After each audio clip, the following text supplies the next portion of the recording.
nitty-gritty of the season. Our first college football playoff rankings came out, which we talked about on our opener show on Tuesday. So let's go ahead and get started. How you doing today, Connor?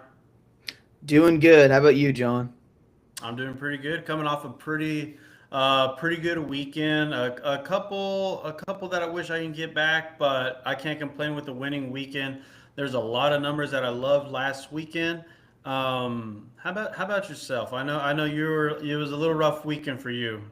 It was a rough weekend for me. I had arguably my worst weekend on the season, coming off of three consecutive winning weeks. So looking to bounce back this week and get back to my winning ways. That's right. That's the only thing you can do, man. Is just go forward. So on that note, let's go ahead and get into it. We'll go ahead and we'll go over Friday's games, and then we'll go over Saturday's games. Like always, in rotation order. We may skip some games, which is usually a couple Sun Belt games, a couple games in the MAC. So a lot of them, since MACtion started, we won't have that many MAC games. But we'll go everything in rotation order. And at this point in the season, we have a little info on just about every game. So let's go ahead and get into it. Let's start with the first game on Friday tonight at 7 p.m. The Houston Cougars laying 1 point against Central Florida against the Knights in the Bounce House in Orlando. You have any info for us on this game? UCF is 8-0 in these. What is the theme again for you? It's like the space game.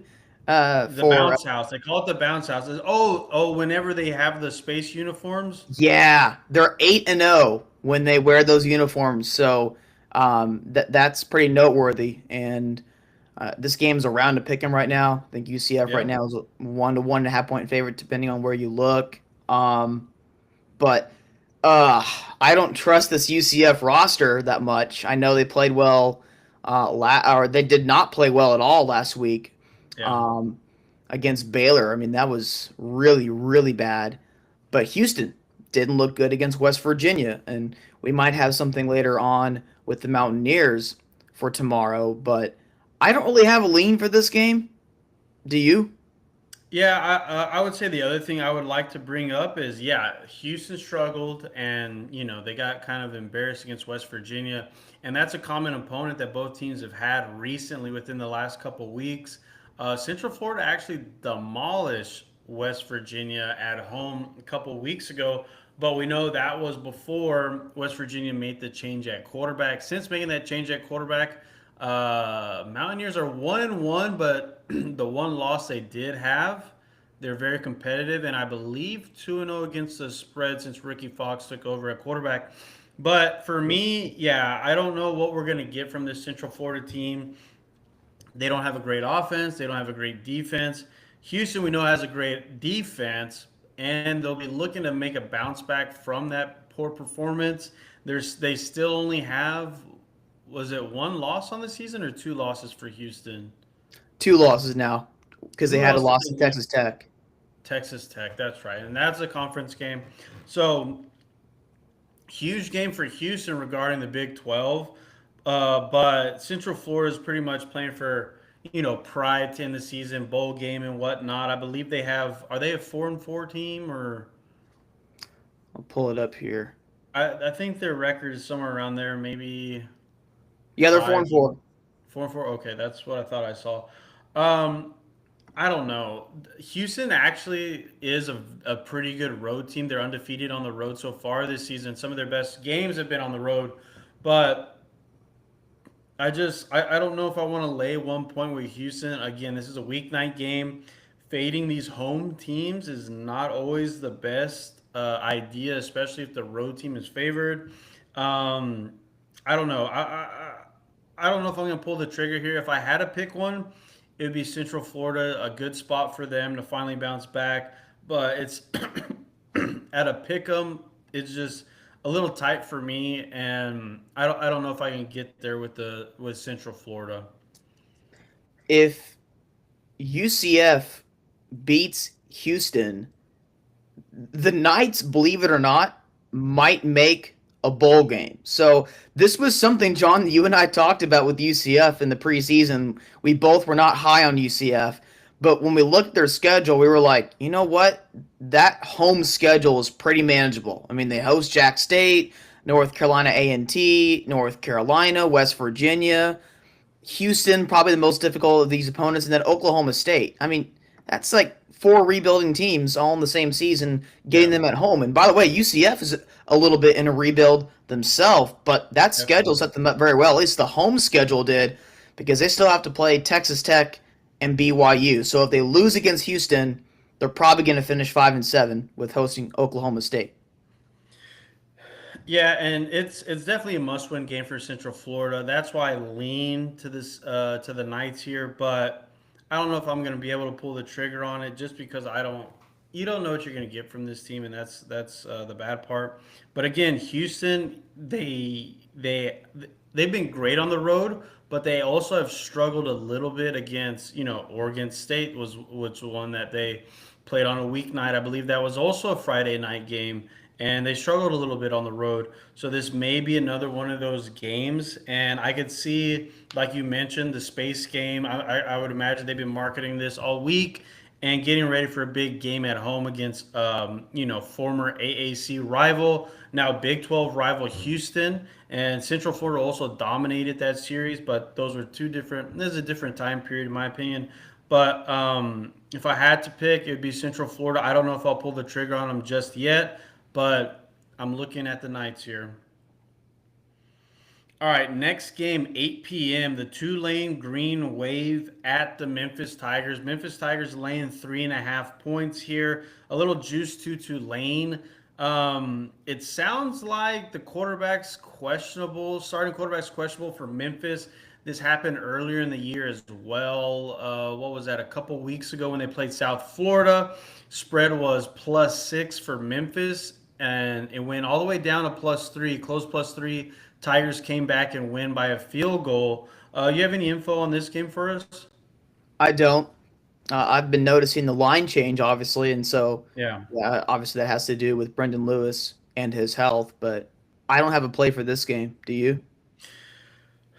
I've been leaning Memphis, and I almost took Memphis last night, -3. I was able to, I had the opportunity to buy the hook, but now I do not have that opportunity. It's not letting me for whatever reason, which is not a big deal. So this is one that I'll just wait and see. The only thing I really want to mention is I don't like this Tulane team, especially on the road. They just got demolished by UTSA. We saw UTSA get embarrassed last night. We know UTSA's home and road splits are they're Jekyll and Hyde, two completely different teams when they're at home and when they're on the road. But Memphis is a strong team. We thought they would slip up against Rice, and they destroyed the Rice Owls last Friday. And Tulane coming off what is it, one extra day of rest? I don't think that matters too much. Didn't their starting quarterback also get hurt against UTSA? Um, I don't remember if he got hurt or if they were just interchanging different quarterbacks, but he may have gotten a little banged up. But Tulane probably not quite as good as their record, but they're coached pretty well. They're not quite as talented this season as they've been the last few years. John, they had what four different quarterbacks come in through the portal. I don't think they've ever truly felt settled at the QB position. So, to tell you the truth, I don't think a quarterback injury weighs heavily for Tulane. I don't think they're a great team. So, if Brendan Lewis is healthy from Memphis, I think Memphis wins and they cover. But is he healthy? Is he going to play? I have no clue. See, and that's the one thing I wanted to zero in on was because we know based off of past situations and games like that South Florida game, Memphis keeps their injury report a little close to the chest, and so I wouldn't be surprised if there's a smokescreen about Lewis's injury. I wouldn't be surprised if he ends up playing and he's just fine, just like the South Florida game. So if you really like Memphis, take the spread when it's a little short, like it is now, because if right before kickoff, like it moved 3 points, which is what the spread moved already. Earlier in the week, it was 6.5. Now it's down to 3.5.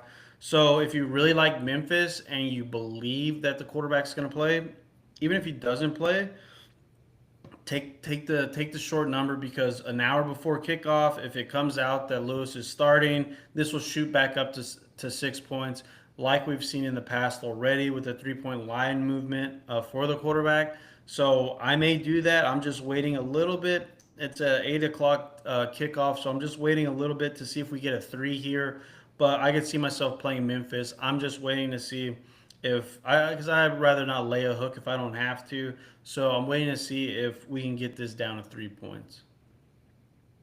But no way am I going to take Tulane. I do not like what I've seen from their offense, especially their defense, um, especially on the road. How they played against UTSA, I would be all over Memphis here. I'm just waiting to see if a three shows.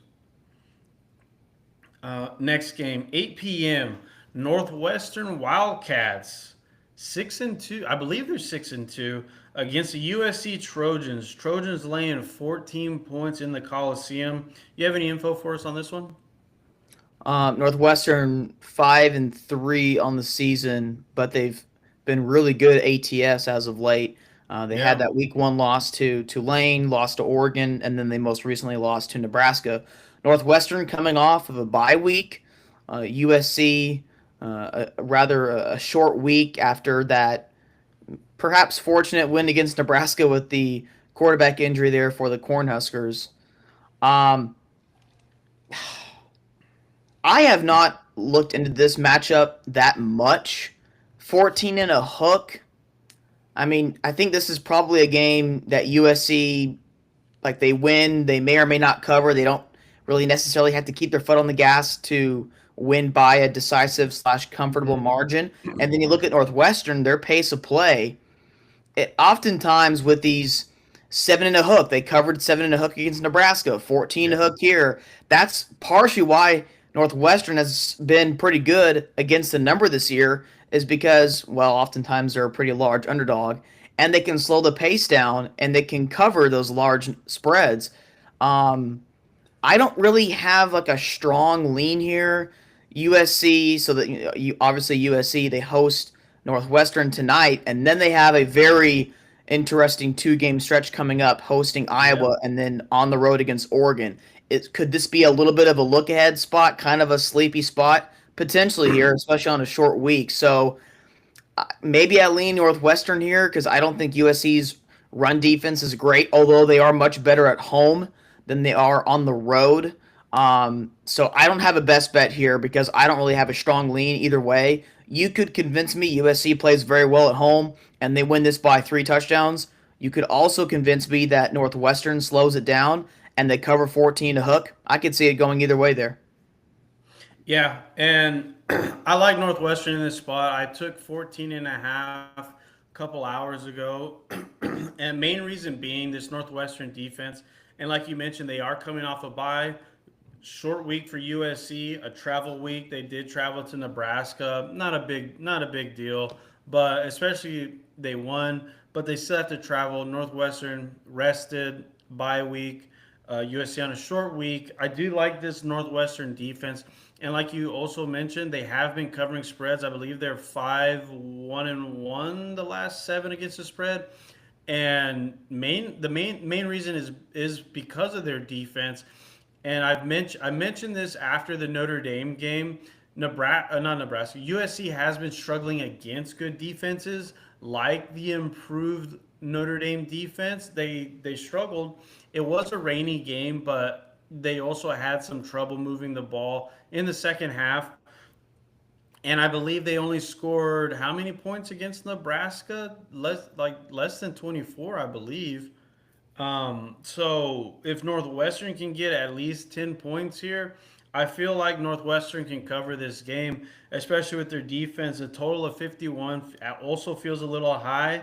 Their game against Nebraska, which was also a road game, I believe that was only what that was a 10-3 final, 17-10 final, something like that. So if you like this Northwestern team, I would look at the under as well. But I did take 14 and a half of Northwestern. I feel like they can get 10 points. This USC defense isn't anything spectacular, but this Northwestern defense is. It's very tough. And like you mentioned, a look ahead spot to Iowa. Iowa does host Oregon. So, it's not that much of a look ahead because we don't know what's happened yet in the Oregon Iowa game, but that's still a huge Big Ten game for USC. Northwestern's just been a sneaky team, and I'm going to go ahead and trust them getting double digits here, 2 touchdowns, and the hook. Is this the best bet? No, not on my best bet list. Just one that I'm taking Friday or for in the Friday games. Okay. Okay. All right. Let's get to Saturday's games, and let's start with the first one here. Interesting game. 11 a.m. kick. The Temple Owls head to West Point to take on the Army. Black Knights, Cadets. I don't know what they go by now. Army laying 6.5 points. What do you think about this game? I lean Temple. I don't think Army's pass defense is very good, and I don't think Army's offense is what East Carolina's offense is. And so even if this Temple defense is still a little banged up like they were last week, I don't necessarily think Army is fit to expose him to the degree that the Pirates did. Hmm.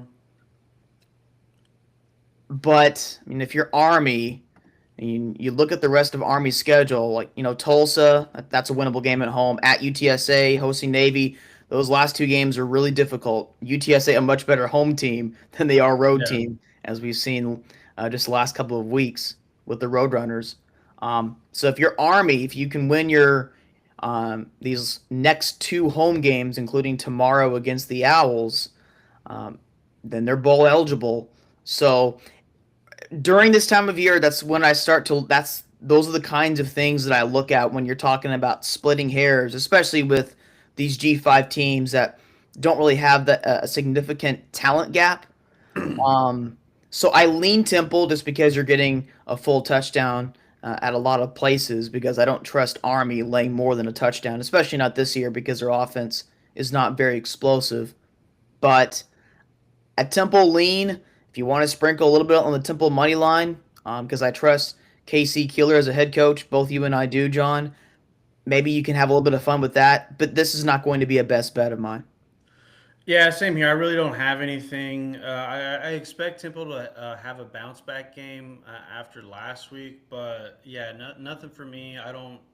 I stay away from Service Academy games, so nothing here. All right. Oops. Lost my spot there. 1 second. All right. 11 a.m. James Madison laying 13 points at Marshall. You still do you have something on this game? I believe. I do. And so I referenced this on our show earlier this week when we were going live during the initial playoff rankings. And I was talking about James Madison, but JMU in the second half throughout Sunbelt play and even later in the non-conference against Liberty. Here's what JMU has done in the second halves of these games. So against Liberty, JMU in the second half won 21-3. Hosting Georgia Southern, James Madison won 14-7 in the second half. At Georgia State, they won 14 to nothing in the second half. Hosting Louisiana, 17 to nothing second half. Old Dominion, everyone knows about this one, 35 to nothing in the second half. And then most recently at Texas State, 24 to nothing in the second half. So give me James Madison minus 5.5. That's an alternate line that you can find at DraftKings. JMU minus 5.5 in the second half at Marshall. So Marshall's offense has been improved since they've put in the new quarterback, Del Rio, the former Syracuse quarterback. He didn't have a great game in his last outing on the road against Coastal Carolina last Thursday. I don't trust Marshall's defense one bit to get many stops here. And to tell you the truth, John, I'm not really sure how good Marshall's offense really still is. It's Mhm. certainly improved from the first couple of weeks. Carlos Del Rio has been much better than the other Marshall quarterbacks were. But I still think JMU could put up a number here, and I don't think they're going to get it. But JMU is going to play like it, playing like they are still in the running to make the college football playoff. Again, I still think whichever team wins the American is ultimately going to get that spot. But don't tell JMU that. So I think JMU is going to at least attempt to put up some pretty big numbers throughout the rest of Sunbelt play. We talked about this in the summer, John. We thought JMU could be the best team in the Sun Belt this year by a decisive margin, and I think that's been the case. The spread overall is 13.5. Obviously, I lean JMU there, but based on sometimes getting off to slow first half starts, sometimes they'll give up a few big plays in the first half, and then they lock it down in the second half. And again, I don't trust Marshall to get many stops here, and JMU just kind of wears them down. Give me JMU minus 5.5 in the second half. They have had the best second half adjustments in the country throughout this entire season. All right, let's lock it in. All right, next game, 11 a.m. Colorado Buffalo at the West Virginia Mountaineers. I know that we talked about this on Tuesday, and for me, I'm all over West Virginia here. Mountaineers, it's a perfect setup for them. Colorado's been destroyed the last 2 weeks. Yes, they're making a move to Julian Lewis at quarterback, but in my opinion, I don't think that, unless he plays linebacker for Colorado, I don't think this is going to make much of a difference here. It's a freshman quarterback going into a hostile environment. Mountaineers coming off of a huge road win, so the students are going to be there. They're going to have a crowd, and all of a sudden, this West Virginia team's got a little momentum after the last 2 weeks. They didn't win 2 weeks ago, but they found something in quarterback Ricky Fox, freshman, who I've been very high on since I saw him play at BYU for one or two drives. I was like, why aren't they starting this kid? This kid can play. He's tough as nails. Perfect Rich Rodriguez quarterback. Yeah, I love West Virginia here. I was hoping to get a 6. I don't know if a 6 is going to show. If you buy down from a 6.5, you can get minus 118. But I think I'll just, like I said, I'm confident in West Virginia. I think they can win by a touchdown. So whether you buy this down to 6 or just lay the 6.5, this is one of my best bets. It's going to be West Virginia minus 6.5. I don't care if Julian Lewis is a top quarterback prospect. He's going to go into a hostile environment where if the Mountaineers are going to be fired up, which I imagine they will be, because like you mentioned, this is a team that's a fringe on making a bowl game, which would be huge for Rich Rodriguez and this young roster, having something to build on coming into next season. I love West Virginia here. I'm laying the points. Colorado has no business, getting 6.5 points. I believe this should be closer to 10 or 12 points. I just don't see it here with the Colorado defense. They can't tackle, and West Virginia also loves to run the football. So I imagine they take advantage of Colorado's inefficiencies. I love the Mountaineers here.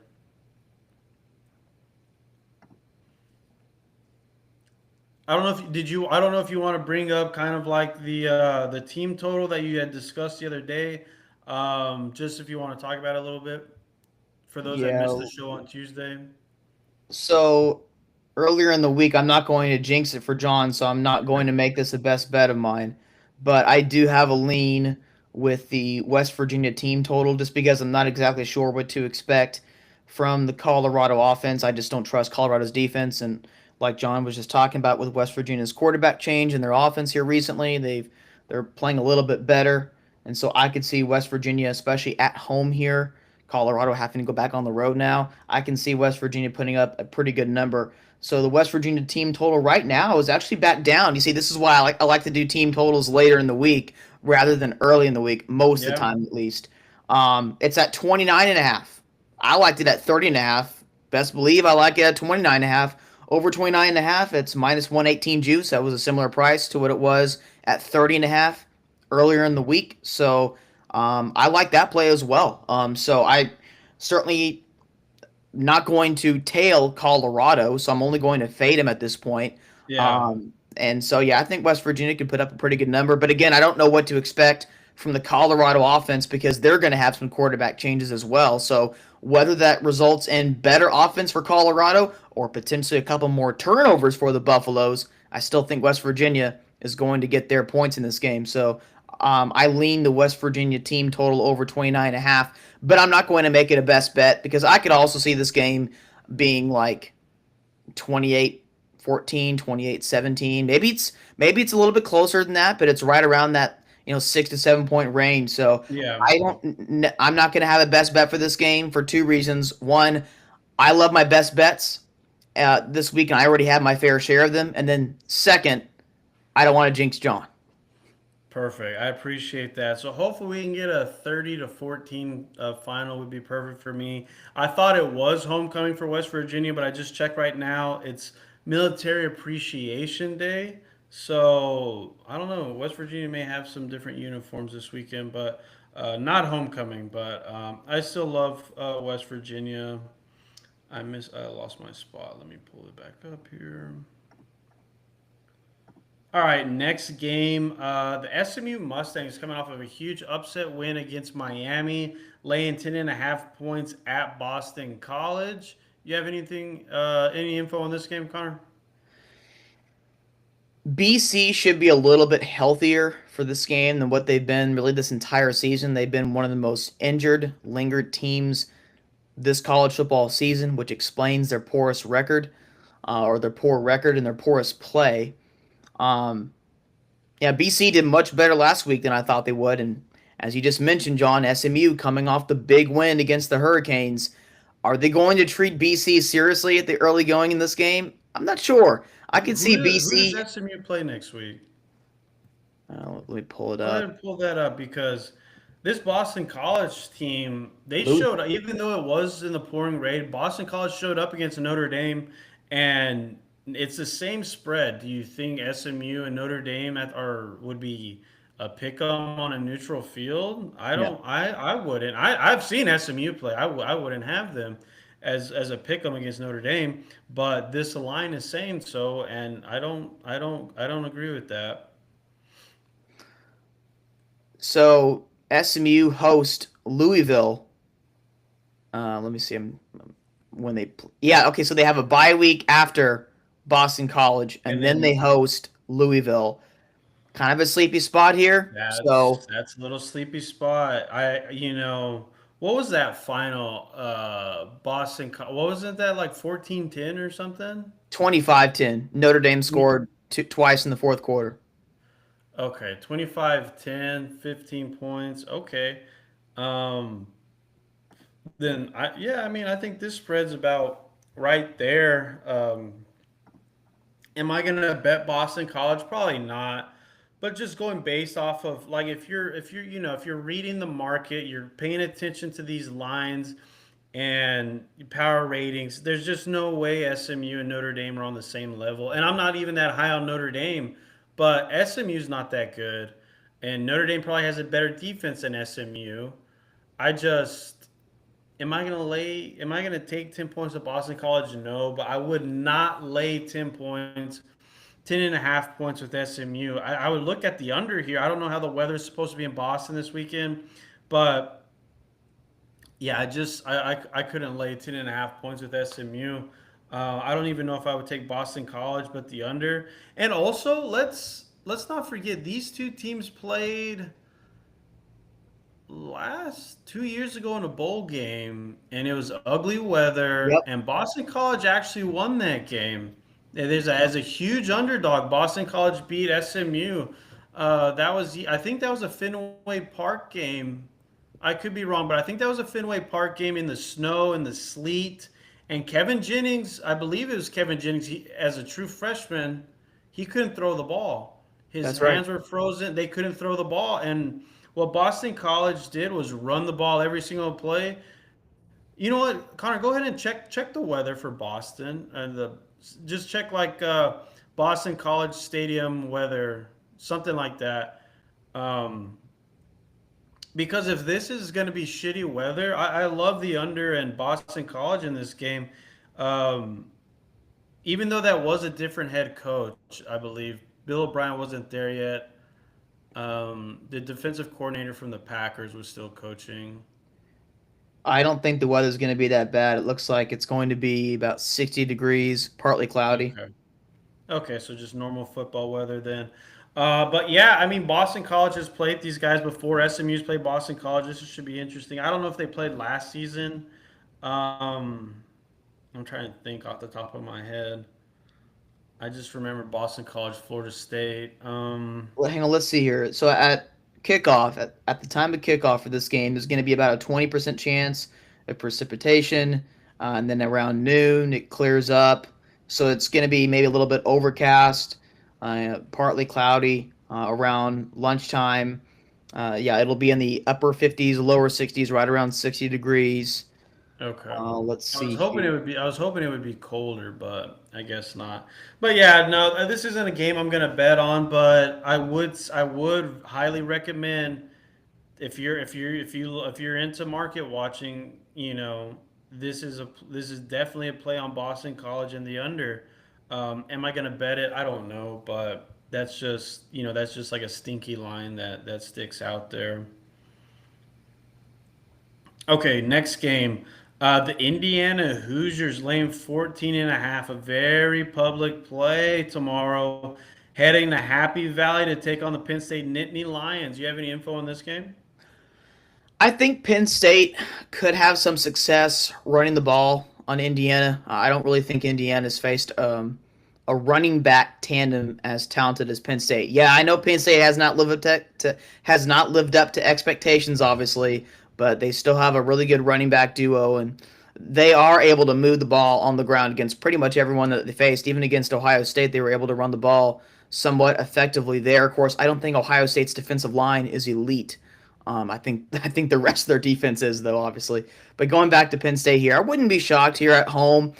I'm not sure how rowdy this environment is going to be, but I could see Penn State hanging around for a while and maybe having a backdoor cover here, or Kurt Signetti and Indiana do their thing and they win this game by 30. So Yeah. um, I don't see Penn State pulling off the upset, but um, it's surprising, man, that if you told me back in the summer, hey, this is going to be around two touchdown spread, and I'm like, yeah, Penn State's going to be favored by that much. You're like, no, Indiana will. I'm like, Yeah. what?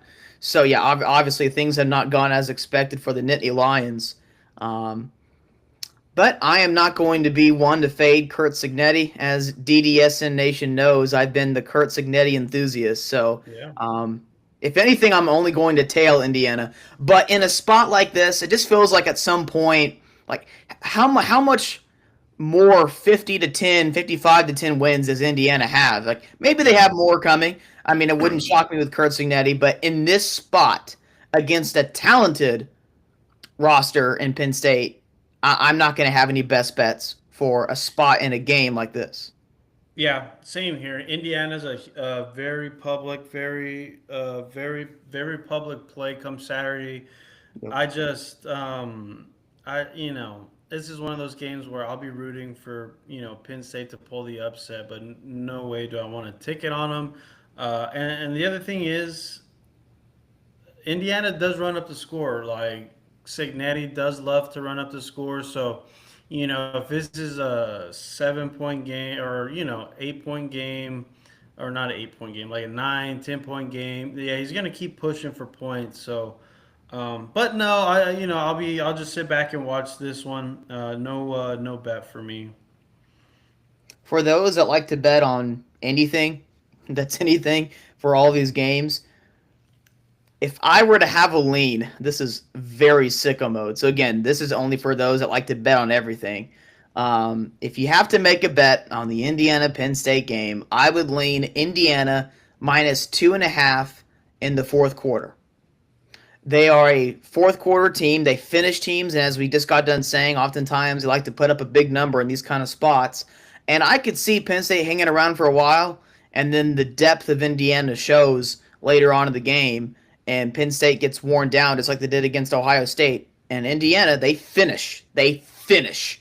And so I could see Indiana covering that fourth quarter spread, but that's extremely specific and kind of sicko modish there. Yeah, yeah, that that is, but that's kind of that's just kind of like that's kind of the way they play. All right, next game, another 11 a.m. kick. The Georgia Bulldogs laying 9 points at Mississippi State. You have any info on this game, Connor? I don't, but you might, right? I do, yeah. I'm gonna keep riding. I'm gonna keep riding this Mississippi State train. They've been good to me. I believe they've covered every single game, maybe pushed one. And they're at home here. I talked a lot. I talked about this a lot on Tuesday. I just don't like this Georgia Bulldog defense. They give up so many yards through the air. They can stop the run a little bit, but if you just throw the ball on this Georgia defense, you're going to move the football. Just don't turn it over. But yeah, Mississippi State, I believe, due to some coaching, some poor coaching decisions. They should have a better record this season. They should have beat Tennessee, couple pick sixes, just mental mistakes. They should have beat Texas. That was a lot of the coaches doing, and these home games for Mississippi State, they've been playing great. This spread was 7.5. It shot all the way up to 9. Georgia's still taking money, so I don't know if I'm missing a quarterback injury or something, but I do like the Mississippi State Bulldogs. I like this offense. I even like the way this defense has been playing, especially at home. The Texas offense is nothing special, but the Mississippi State defense did show up for them. Um, They also played pretty well against Tennessee. Tennessee's, they had two pick sixes, which was more than half their points before they got to overtime. So I'm gonna let this. I'm gonna lock it in now at Mississippi State +9 is my best bet. But you may be able to get a better number by kickoff. Like I said, Georgia's still taking money here. I'll lock in the 9 because I would have played this at 7.5. So I'm more than happy to take the extra couple points here. I just really like the way this Mississippi State offense has been playing, along with the defense. They'll be inspired here, a home game, and again, it's a fate of this Georgia Bulldogs defense. I don't trust it, and I don't like it. Give me Hail State +9. Go ahead and unlock that best bet real quick because I can find you a 9.5 at FanDuel. Oh, really? Okay, because it looks like it's heading that direction. So I don't see it getting any higher than that, but I mean, I could be wrong. I didn't think it was going to move off 7.5, but it did. So yeah, I'll lock it in for you. So we'll unlock and then we'll lock Okay. it back in now. 9.5. All right. Mississippi State Bulldogs +9.5. I like it. All right. Next game. BYU Cougars head to Lubbock to take on the Texas Tech Red Raiders. I know you got something here for a CFE. Yep, this has been a look ahead line for me for a couple of weeks now. This was my first bet of the week that I posted on my Twitter account, CFE Grind, earlier this week. Give me Texas Tech laying 9.5. You can't find that number now. It's only 10.5. And it's being bet similarly with both BYU and Texas Tech at 10.5 right now. You're laying about -110 juice. Either way that you want to play that, either taking BYU +10.5 or laying 10.5 with Texas Tech. But yeah, I lock it in. Texas Tech -9.5, and at 10.5, guess what? I still lean Texas Tech. So this isn't just like, oh, I'm playing around the key numbers here. Well, I mean, I got it below the key number of 10, so I'm obviously feeling a little bit better just because in case of garbage time, whatnot.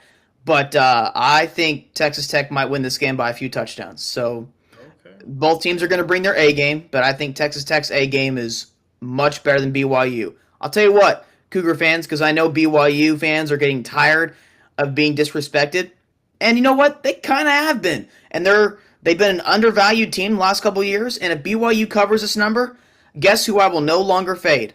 Kalani Sitake. But it, BYU has not faced a talented team like this in Big 12 play really ever since they've joined the conference just a few short years ago.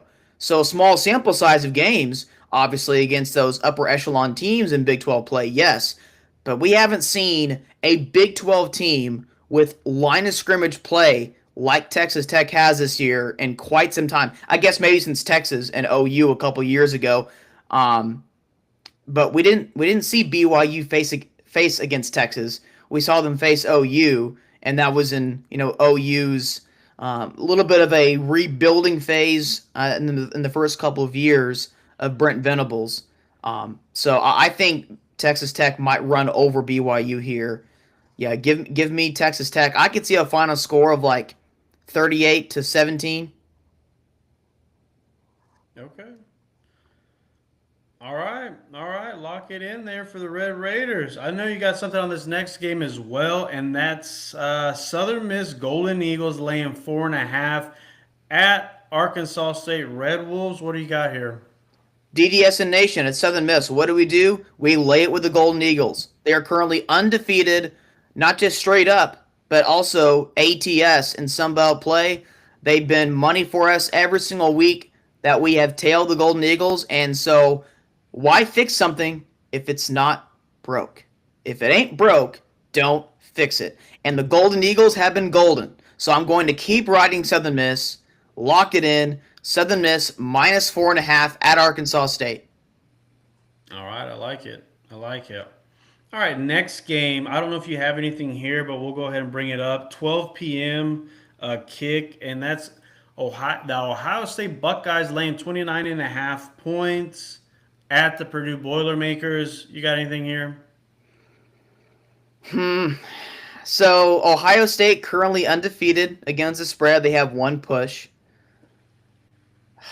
Man, that's just such a large number. I think there's 29s and 30s out there, 29 and a halves. Probably. Um, Gosh.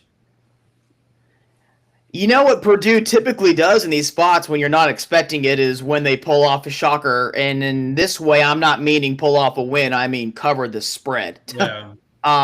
So I don't have any best bet for this game. Like if you lean Ohio State because your model has them favored by a point more, okay. Or if you lean Purdue because you're just thinking I can't lay that kind of a number, okay. I mean I could see either argument here. Like why fade Ohio State? Like they've been on a roll since late last year ATS. I get it. If you want to keep tailing the Buckeyes, I get it. But I'm not going to include a number like this as a best bet because you know what's going to happen. The first time I tail Ohio State is when they're going to lose. So I can't jinx it for others that want to tail Ohio State. So that's part of the reason why I'm not going to tail the Buckeyes here. But it's also a large number. Like, does Ohio State keep their foot on the pedal here the full game? Like, they don't have to. So, but maybe Purdue is just that bad, and Ohio State can cruise to a 35-point win. So I don't have anything for this game. Do you? No. There's no way I'm going to lay 29.5. Even if it was basketball, I'm not laying 29.5. And there's no way I don't care if it was 49.5. I'm not going to bet on Purdue. I hate Purdue, and they're dead to me. So no. All right, They next did for me a game. few years ago, but Yeah, no, you're right. All right, next game, 1:30 kickoff. Maryland Terrapins at the Rutgers Scarlet Knights. Rutgers laying 2.5 points. You have anything here? this game is gross. This game is gross. By the way, that reminds me, we have to bring back the toilet bowl selection. We haven't done that in a You while. know what? I did skip it. I did skip it. Our outhouse game, and it's a 1 p.m. game, and it's the UAB Blazers at the Rice Owls. Ugh. That's got to be one of the ugliest games of the week. Rice laying 1.5 points at home. Gosh. I guess I lean home team here because I think Rice can run it on UAB and Rice can control the tempo, but I can promise DDSN Nation I'm not going to have a best bet for this game. Oh yeah, no, not at all. Yeah, so that's got to be the ugliest game of the week. We may run into another one. Florida International, Middle Tennessee State. That's in the running. Yeah. Yeah, one thing I want to say about this Maryland team, they did fire Mike Locksley this week. Which is he a great coach? I don't think I Those don't rumors know. were false. Wait, what? Those rumors are false. He wasn't Oh, fired. really? It was fake. Yeah. Okay, that's good. because I was about to go off. I was about to go off because it didn't make any sense to fire him. Because who are you going to hire? Like every coach is in the cycle this year, so you just brought in your best recruiting class, and it's like Stephon Diggs. So it made absolutely zero sense for them to fire him. I'm glad to hear the rumors were fake and false. Again, I had no idea. That's what I saw. I forgot to bring it up on Tuesday, but glad to hear that the rumors are false because it just didn't make any sense. I mean, the guy just brought in the best like freshman class they've ever had, and they fire him. I mean, they should have won a lot of those close games, and they blew them all in the fourth quarter. But that's what happens when you have a freshman quarterback, and all your best players are freshmen. Like it's going to happen. But good to know that they didn't fire him. I'm glad to know that. But I'm not going to have a bet in this game because Rutgers has been sneaky on offense. Um, so I wouldn't be surprised if Rutgers covered another game. I believe they've covered like the last three in a row or something in these ugly spots. Rutgers defense is so bad. I just can't back. Yeah, no, I agree. I agree. I agree. But it's hilarious that now the defense is terrible, but the offense scores like 30 points a game. Yep. Where's that been the last 3 years? Boy, they really could have used it last 2 years. They would have actually been pretty good because they had a good Yeah. defense in 2023. Last year was an injured plague defense. It wasn't really that good, but they definitely could have used it in 2023 for sure. Yeah, I agree. All right, next game. I think you got a little something here, and that's a 2 p.m. kick. Louisiana Tech Bulldogs laying 6 points at the Delaware Hens. What do you have here? There are some 5.5s out there if you shop around. So I lean Louisiana Tech ATS. I certainly like them straight up in this game. Delaware is not. Delaware has not been playing well the last few weeks, kind of fading. They played horribly against Liberty in their last outing, and Liberty's offense is not good, and they made Liberty's offense look like the best offense in the G5 in that game. Um, but I'm going to have a money line parlay with Louisiana Tech and then another team and game that we'll talk about here soon. Okay.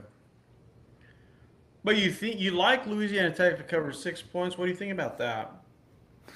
So again, there are some 5.5s out there. So obviously, again, shop around for the best price. But yeah, I lean Louisiana Tech ATS here. I mean, it's Louisiana Tech. I've been riding Louisiana Tech for the majority of this season. I know they didn't perform well against Kennesaw State on the road. Believe me, that was a bad performance. They should have won and covered against Western Kentucky, and then of course they bounced back against Sam Houston last week. I should have tailed Louisiana Tech in that game. And I should have included them as a best bet on here for DDSN Nation. But yes, I lean Louisiana Tech here. The defense is really good. Obviously, it's the best in Conference USA. Um, Delaware's passing attack might be the best or second best passing attack in Conference USA. So I could see Delaware, scoring 20, 24-ish points in this game, but they can't stop anyone. Louisiana Tech's going to be able to run the football here. Louisiana Tech's passing game, slowly but surely, is improving. So I think Louisiana Tech is the better team. I don't. The offense, the caliber of offense might be a little bit better for Delaware, but it may not look like it in this game because Louisiana Tech's offense is slowly getting better, and they can expose a worse defense in Delaware. The best unit on the field is the Louisiana Tech defense, as it is in almost every single Louisiana Tech matchup this season. So yeah, I lean Louisiana Tech against the spread. I think Louisiana Tech could win this by double digits, but I'm going to include a money line parlay to straight up with Louisiana Tech and another team that we'll get to here shortly. Okay. All right, 2:30 p.m. kick. Syracuse Orange at the Miami Hurricanes. Hurricanes lane 28 and a half. You got anything here for us? So I'm not gonna have any best bets here, but I do have some info here. So you guys know I've faded Syracuse this year. I haven't included them as like best bets, but just so y'all know, I've been betting against Syracuse with my own money, and it's been going well for me since Angeli got injured. In fact, it was actually going okay even before Angeli was injured, just not in that Clemson game, of course. The one time I included them as a best bet. Well, I Um, mean, they look like the best team in the country that day. Yeah, Clemson's making every offense look like the best offense in the country, and they did against Duke this past week, and I'll have something with Duke here coming up. But Syracuse, I mean, they've only covered once against the spread since Angeli got injured. That was against SMU with some garbage time points. I kind of lean Miami here, even minus this large, even with the number this big. Why? Hmm. Do you guys remember what happened last year? Do you remember who kept Miami out of the playoff? Syracuse did. Syracuse. And Syracuse is a dead team walking right now. Miami coming off of a very disappointing loss to SMU. Now they're back home. Uh, the reason why I can't include it as a best bet is because I can't trust Mario Cristobal with these larger numbers because oftentimes he gets conservative. But I wouldn't be shocked if Miami puts up a number here. I mean, if there's ever a spot for a Mario Cristobal team to do that, it is this game because I think Miami can absolutely dominate the line of scrimmage. So Miami can name their score here, but it's going to be up to Mario Cristobal, which is why I can't ultimately tail them as a best bet here. But again, the Hurricanes can name their number here. All right. Yeah, 28 and a half. Yeah. Because what was it? What was that the spread when they played Stanford? What was that spread? That was 27? Yeah, I think it was 27, around that range. 27 and Yeah, a half. in fact, yeah, I think it was around that range. Yeah, And they ended up covering, didn't they, Miami? I think so. 38 to 7. Let me pull it up here. Um, Miami. Yeah, they won 42-7. They did cover. 42 to 7. Okay, wow. Yeah, Stanford had that amazing first drive of the game, 7-0, and then yeah, never scored again. So, just something to think about if you're thinking about betting. Anybody out there thinking about betting Syracuse, just be careful. All right, next game, 2:30. The Iowa State Cyclones head up to Fort Worth, take on the TCU Horned Frogs. Horned Frogs laying 7.5 points. I know you got something here for us, Connor. Yep. So this is going to be the other part of the money line parlay with Louisiana Tech. Give me TCU in this matchup. So there are some sevens around. Again, shop around for the best price. I lean TCU even at seven, and at 7.5 I wouldn't make it a best bet, but I lean TCU. But I certainly like TCU outright here in the spot. TCU coming off of a bye week. They actually opened as a 3-point favorite in the look ahead line. I should have included TCU because a team that both John and I have been on for a while, a team that we think is fraudulent, is Iowa State. And that's been proven true. Iowa State's lost their last 4 games, and they haven't covered in any of those games either. And I don't think Iowa State is going to hang around in this game, but we'll just see what garbage time brings because I don't trust TCU's defense, especially when it comes to laying a larger number. But I think TCU is going to put up their points in this game. So you can shop around for some team totals out there. I think there's some 31.5s, 32.5s now. Both obviously shaded to the over for TCU. So you can also play that if you'd prefer. But I'm going to take the TCU and Louisiana Tech money line parlay. And John, you said that price is minus 108. It was minus 108, and that was TCU laying 7.5 and Louisiana Tech laying 6. So you may get, I mean, a couple pennies better of a price, but it's basically minus 108. You're going to get something in that neighborhood, almost a little less than even money. So that I haven't done a money line parlay in a few weeks. I've only done it once, and the one time I did it, I cashed. It was You with cash. Alabama and Georgia a few weeks ago. So when I get games like this where it's like I could see like the team that I like straight up to cover, but if I think there's like some upward mobility where I think they have a good chance of covering, but I certainly like their chances of winning outright, I'm going to money Hmm. line parlay that, especially with these spreads, these single digit spreads that are more than 4 or 5 or so, Yeah. and that's how I like to play it. So I'll make sure to be on a little bit more of these money line parlays because I like where I stand with these. Obviously, we'll see how this one goes, but if these moneyline parlays start cashing more frequently for me, I might include more moneyline parlays as best bets for DDSN Nation. All right. That sounds good. All right, next 2:30 game. We got the Texas A&M Fighting Ags laying 6.5 at Columbia, taking on the Missouri Tigers. What do you got for us here? If Missouri had their starting quarterback, I think this would be a great spot for Mizzou. It's still a good spot for Mizzou, but I might tail Missouri if they had their starting quarterback. So I think it's a lot of sevens out there right now. There might even be some seven and a Yeah, halves, I'm seeing a 6.5 juice. So six six and a and a half. half juice, seven. I don't have anything for this game. Do you? No, Texas A&M seems like a pretty public play. This game kind of feels like, to me, it kind of feels like the LSU A&M game where, you have this home team. You're thinking they're going to put up a fight.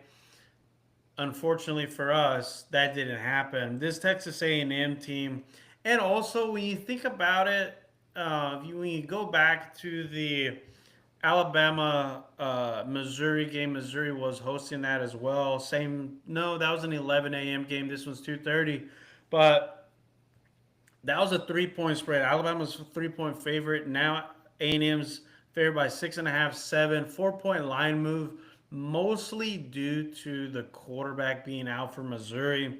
I didn't watch the no. What did the quarterback get hurt against Vanderbilt, and then Yep. Missouri was on a bye last week? Yep.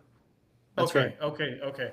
So Missouri, I believe, scored. No, they got no. They got stopped at the one. I don't think Missouri scored a touchdown with the backup quarterback against Vanderbilt, did they? That's correct. They They did scored not. one. Oh, No, they didn't score. correct. Okay, yeah, I didn't think so.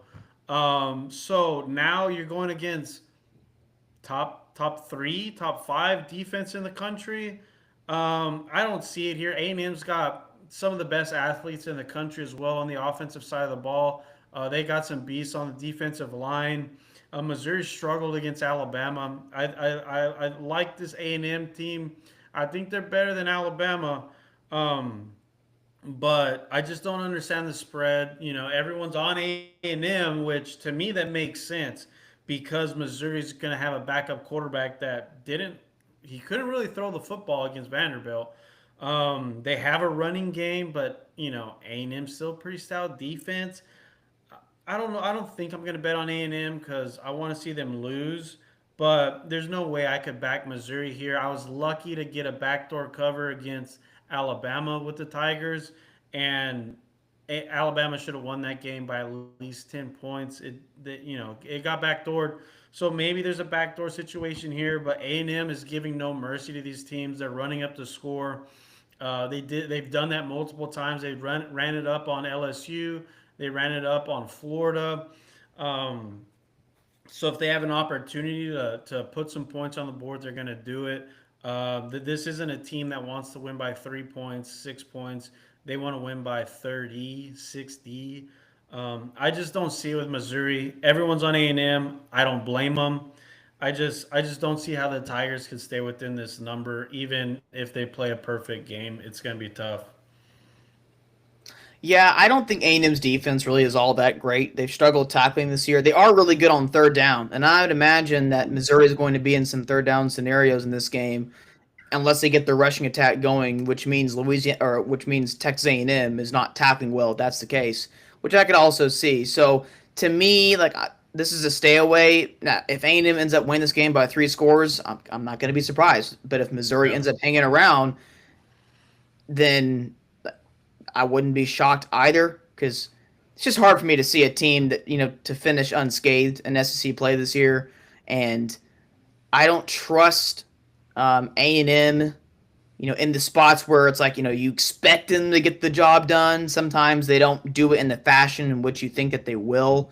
There's a game script from Missouri here to make the game ugly, to force the A&M defense to play in a phone booth. And again, I've seen A&M's defense this year not tackle that great at times. So if Missouri can follow that game script, then I can see them hanging around. But if that game script doesn't go to plan and they are not running the ball effectively, I think this could be a long game for Missouri. So does Missouri or will Missouri be able to stay on script? That's what I don't know. I think A&M's the better team, obviously, especially without Missouri starting quarterback. But on the road here, Missouri coming off a bye. Both teams are coming off a bye.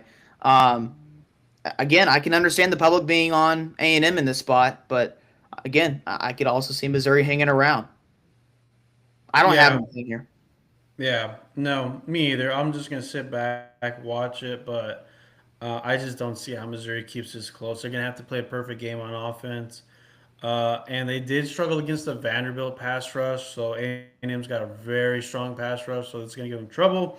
And I don't know if Missouri can cover these A&M athletes. Nobody's been able to do so thus far. But we'll see what happens. That's why they play the game. But I'm not betting on Missouri. I tell you that. All right, next game, 2:30. The Oregon Ducks laying 6.5 at Iowa. You have anything here? This is such a popular best bet either way. I've seen people lay with Oregon. I've seen a lot of people take Iowa plus the points, Iowa money line. I've seen all kinds of best bets for this game on both sides. I don't have any best bets for this game, but this is definitely a game I'm going to be tuning into. A huge matchup, John, also for a long shot for us with one of our teams that we had to make the college football playoff in the summer. So if Oregon wins, I'm going to be secretly rooting for Oregon here. Normally I pull for the underdog, but in this game, I'm going to be pulling for Oregon. So Oregon has a higher chance of being a top 10 team when they face off against the Washington Huskies in the last week of the regular season. Washington will be favored by double digits in their remaining three games.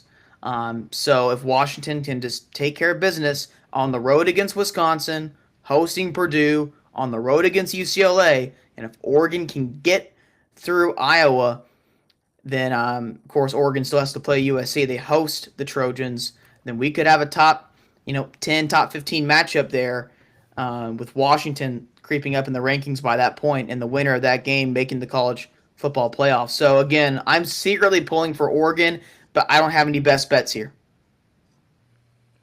You know what? Give me Iowa plus 6.5. As the And best we bet? talked about this. Yes, yes, it is. This is my number three. And the reason being is whenever I watched Oregon, no, yeah, Oregon against quality competition, Yeah. which was Indiana in Oregon, I didn't like the way they looked. They're not very tough. Indiana brought the toughness to Oregon and kind of shook them up a little bit and made them uncomfortable. Same thing happened when they played Penn State. They were uncomfortable, and now they got to travel on the road, Kinnick Stadium, Iowa. All of a sudden, this little Iowa Hawkeye team, 5-2, I believe. They're live to have finish the season strong. If they can get this win, because then they have USC, and I'm not too sure who they end the season with. We'd have to look that up, but if you Oh, finish Nebraska. Nebraska, okay, Nebraska, decent. So they could finish the season with two losses. Indiana's still undefeated. Ohio State's still undefeated because it'll be tough, nearly impossible to sneak into the Big Ten championship. But Iowa still has something to play for here, something they haven't been able to say for a few years, and this is their Super Bowl here against Oregon, and again Oregon. Who do they play next week? Don't they have a good game next week? I think it's kind of manageable. Yeah, they host Minnesota. Oh, okay. So nothing too special, but yeah, but more so for Iowa, and I really like. I don't like what I saw from Oregon against Indiana and Indiana's toughness. And if Iowa could play that style of defense against Oregon, they could give them some trouble. And again, this Oregon defense didn't look very, they didn't look great either. Indiana scored 40 something points, I believe. So if Iowa could keep this one close and make it an ugly game, play defense, I really like the Hawkeyes here. You could even, if you're a little scared, you could buy up, but you're gonna have to pay 20 cents for it. I'm not gonna do it. I think this could be a field goal game. If we lose, we lose. But I still think Iowa. This is a Hawkeyes team that's a live dog this weekend. I think I saw a statistic with Kirk Ferentz, the Iowa head coach. So, is it playing at home as an underdog against top 10 teams? He had a really good record against the spread. I think he's maybe 7-2, 8-1 ATS, and like 6-3 straight up, something like that.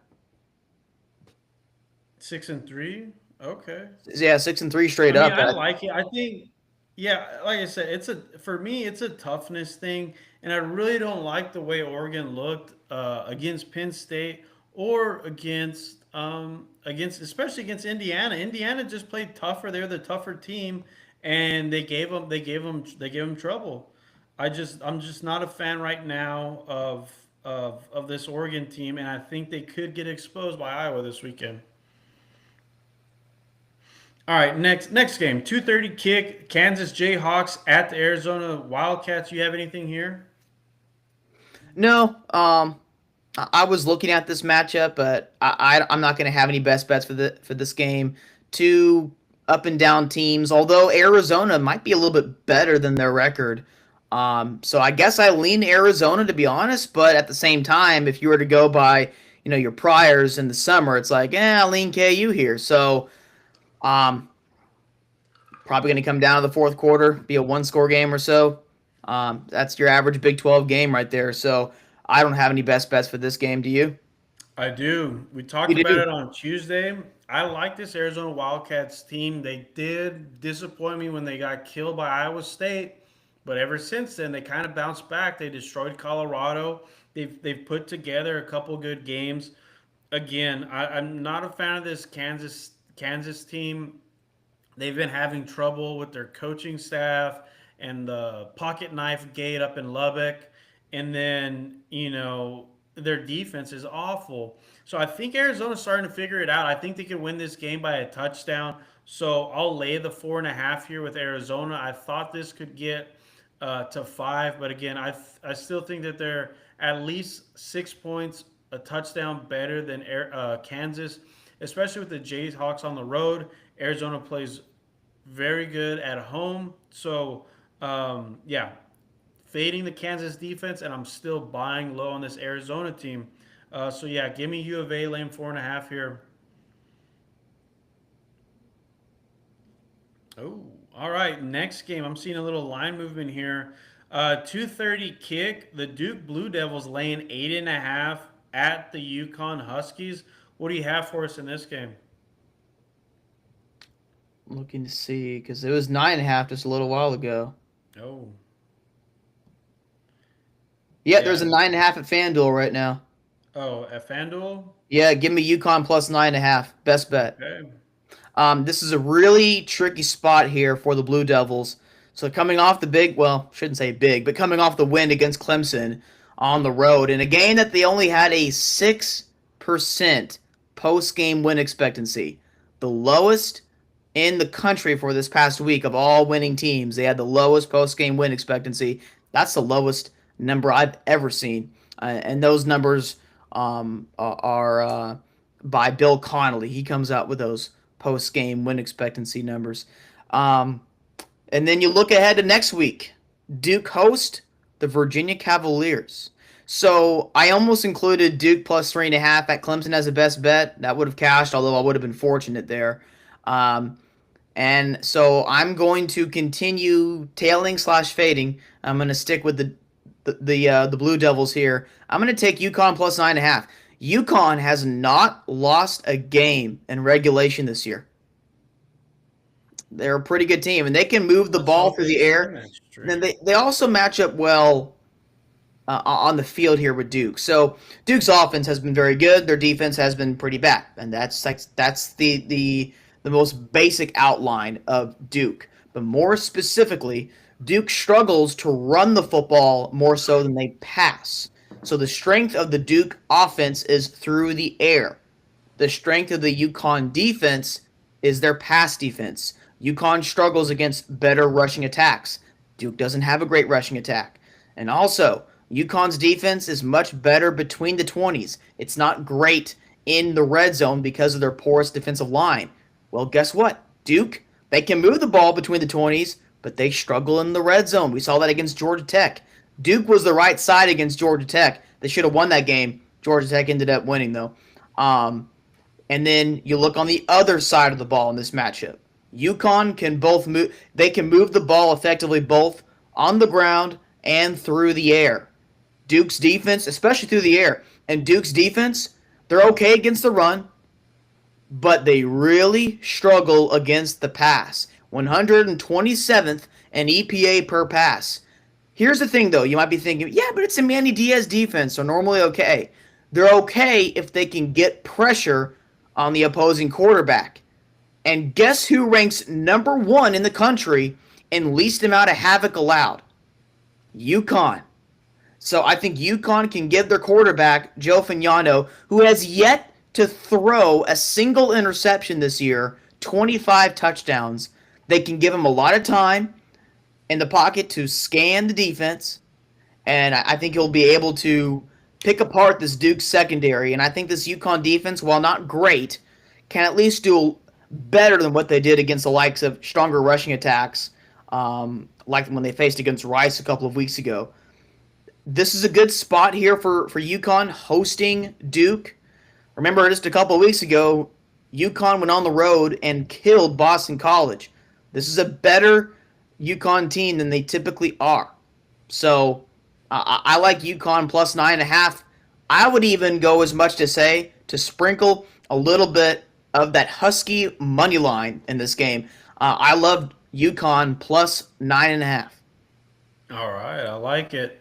I like it. It's a good spot. It's a good spot as well. I like that. What was this? A 2:30 kick? Okay, yeah, I like it. All right, 3 p.m. kickoff. The Auburn Tigers head into Nashville to take on the Vanderbilt Commodores. Commodores laying 6.5. You have anything here for us? Very curious to see the Vanderbilt rushing attack against this Auburn run defense. Auburn has one of the best run defenses in the country. Their pass defense is not quite as good, but it's still a very good Auburn defense. There are only 3 teams in the entire country that at this point in the season have not given up over 24 points in a single game. Those 3 teams, Ohio State, Indiana, and Auburn. Of course, Auburn's offense just happens to be that bad. I don't have any leans in this game. I mean, I guess I could see the under, but I've been terrible with point totals this year. Obviously, a small sample size, I'm 0 for 2, but miss me with those point totals from this point forward. So I don't have any leans here. Do you? Vanderbilt, very, very public play. A lot of tickets on the Commodores. And, they're coming off. The final score is a little closer than what it really was. Texas dominated Vanderbilt.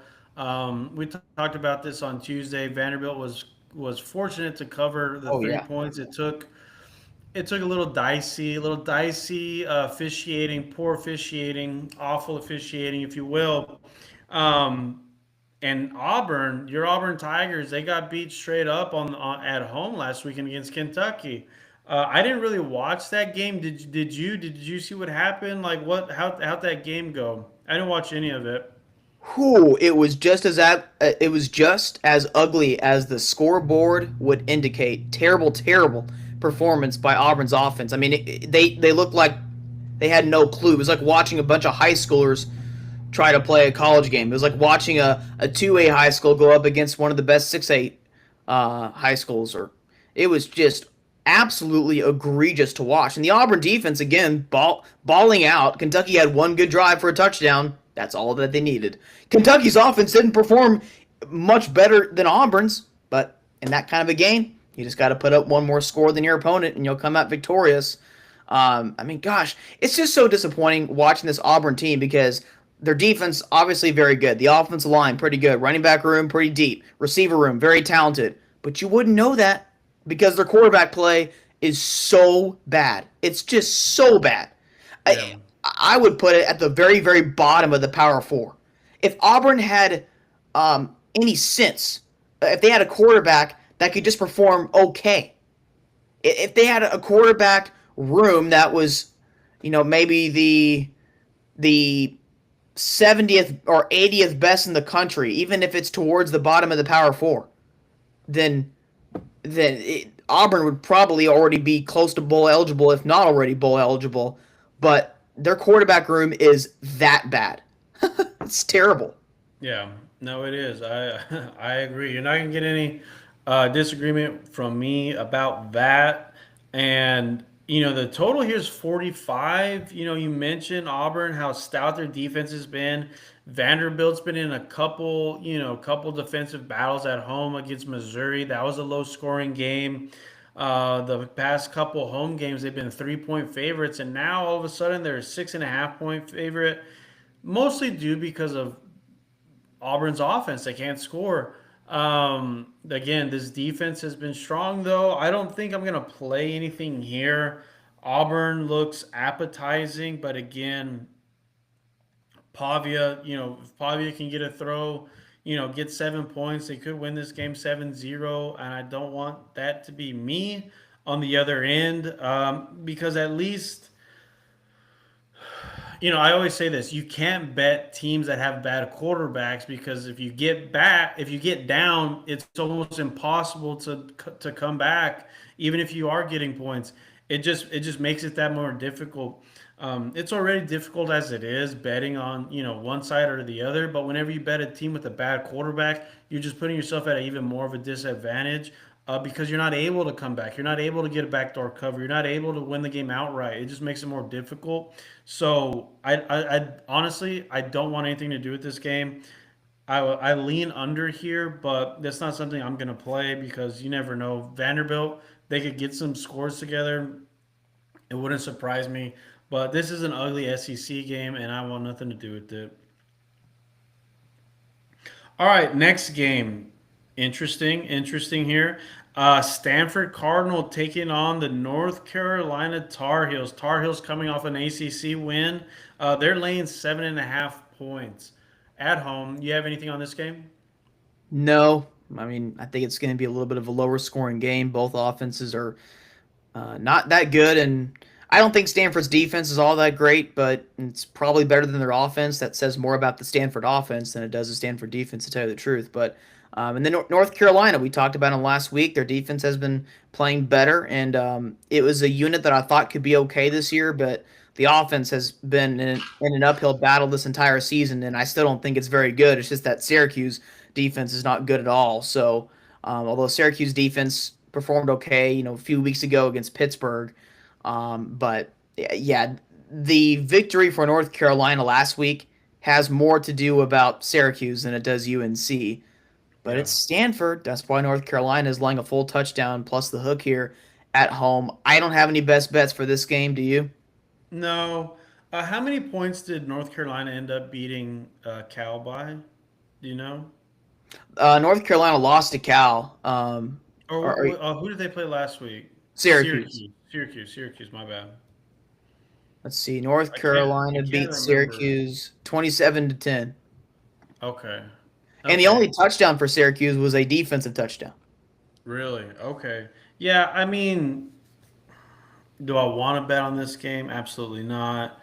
But if I was, yeah, I would take the Tar Heels, because at least they're like building on something. Stanford's just trying to survive, just trying to like not get embarrassed every week.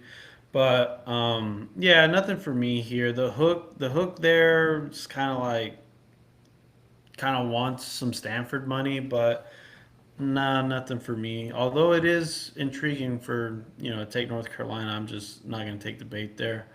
Next game, 3:30 kick. The Washington Huskies laying 11 points at Wisconsin. You have anything in this game? I lean Washington just because of Wisconsin's offense, but Washington's not a good road team. So, That's true. Washington should win this game, but the question is like, what's going to be the margin of victory for for Washington.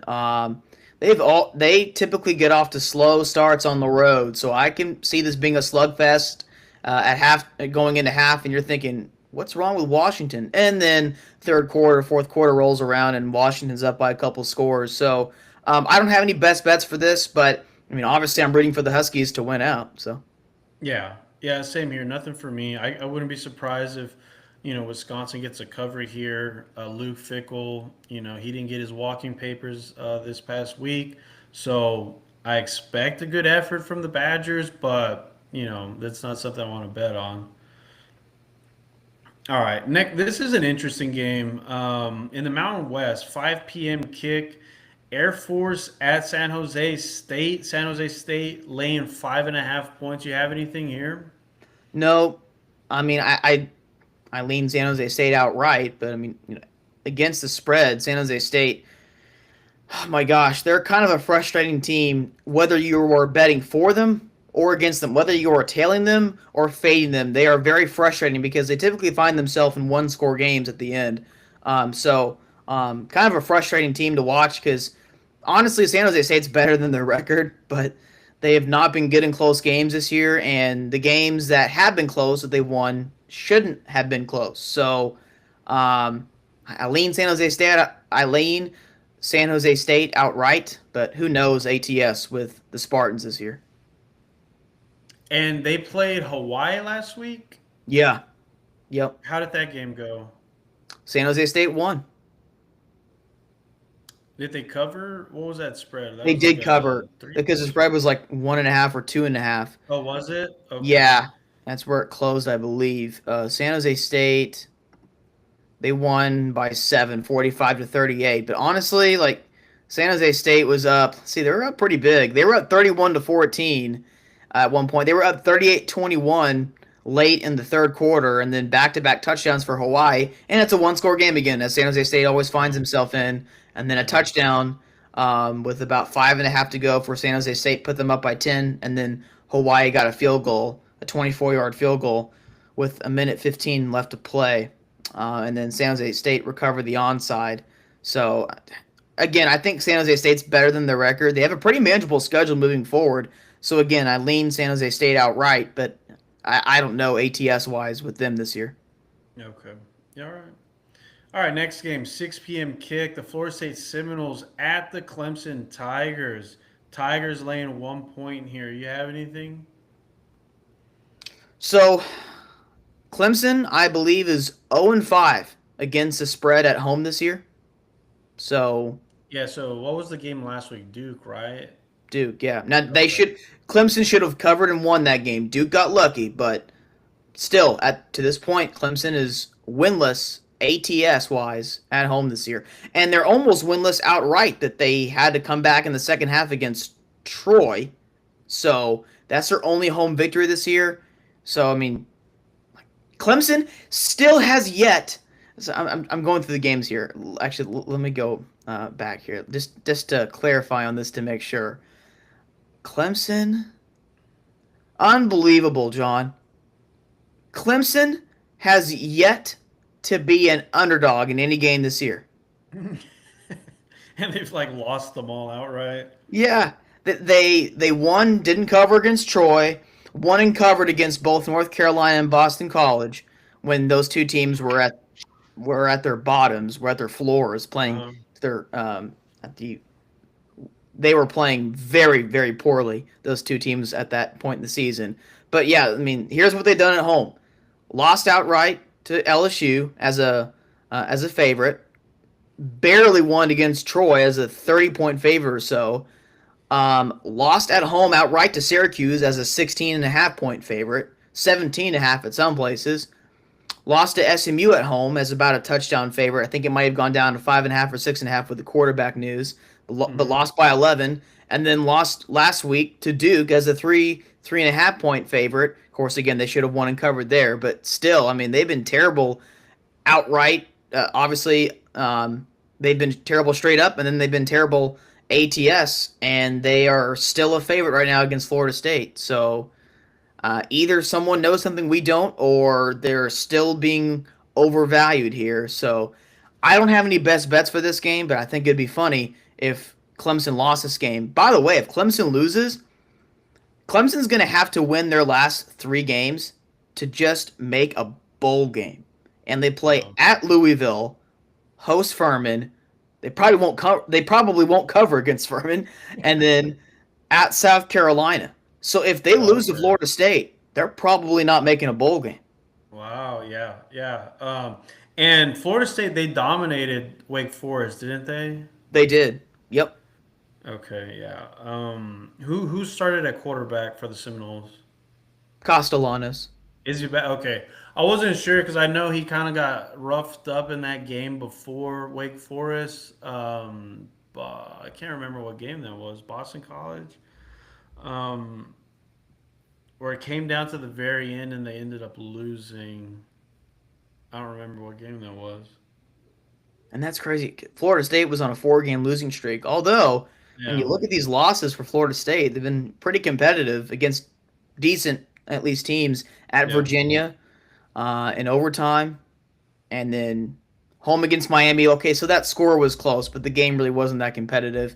Lost against Pittsburgh at home, and that's when Pittsburgh really started to put the country on notice, and then lost Yeah. at Stanford. I mean, obviously, that's not a good loss, but all of their losses Yeah, it are by was one that game. score. Stanford. That's the game where he got hurt in was against Stanford. So Florida State currently has um, they have a pretty good overall point um, like point spread. This like they have they're positive, you know, on the Against the overall spread? point total this year. Like Uh-huh. between them, like their total points and their opponents' total points, Florida State has scored decisively more points than their opponents have, and they're 500. So All right. The point differential. yeah, the point differential. Yeah. Yeah, I mean, I don't know. I don't think I'm gonna bet on Florida State, but it would be nice to just keep fading Clemson. But Florida State hasn't won on the road yet this year.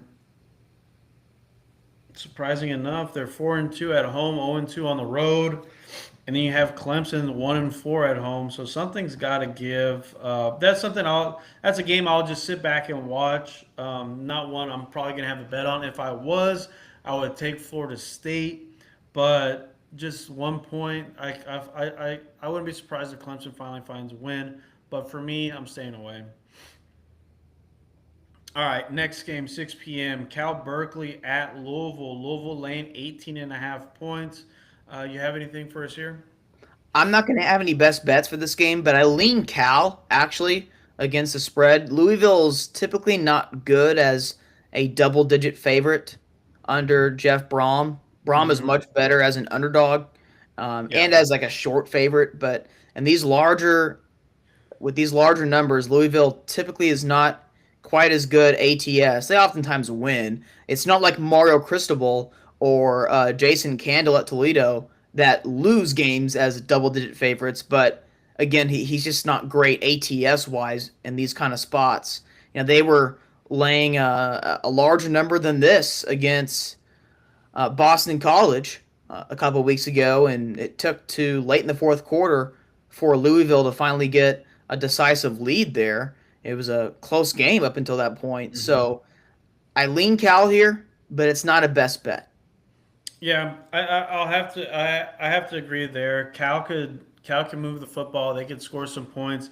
They can keep this within 18 and a half. Am I going to bet on this game? I'm not too sure. Not one of my best bets.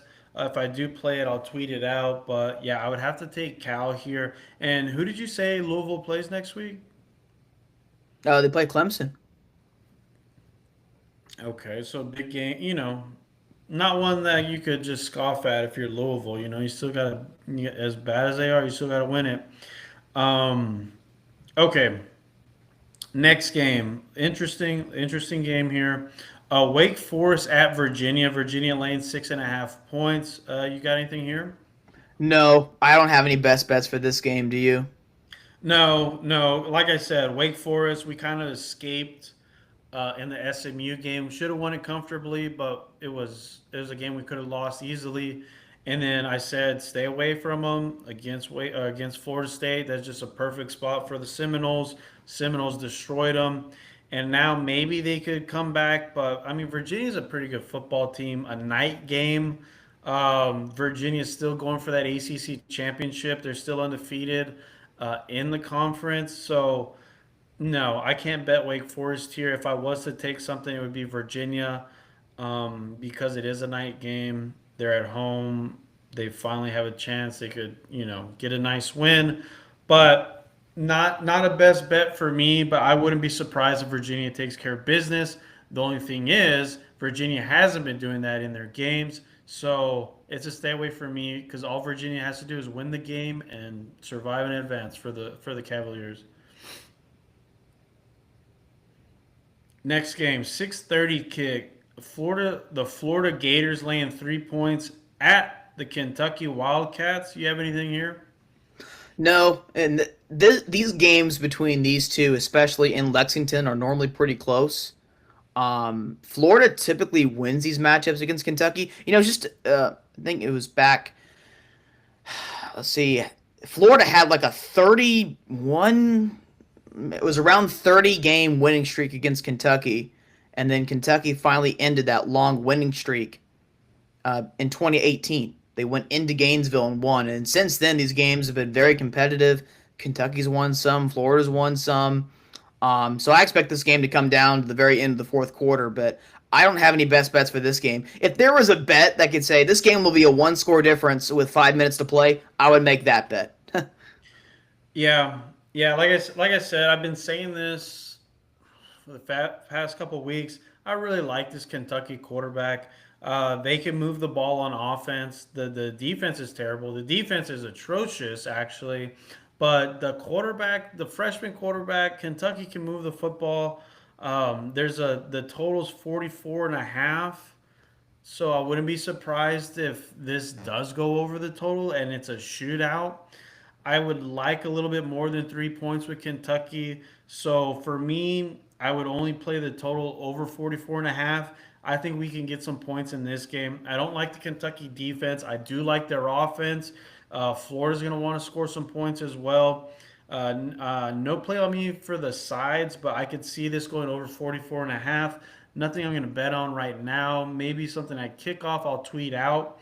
But this Kentucky team, I don't want to take them as a short dog because of their defense. So I could only look at the total here. Okay. All right. Here's another one. 6:30 LSU Tigers at Alabama Crimson Tide. Tide laying 10.5 points in a rivalry game. You got anything here?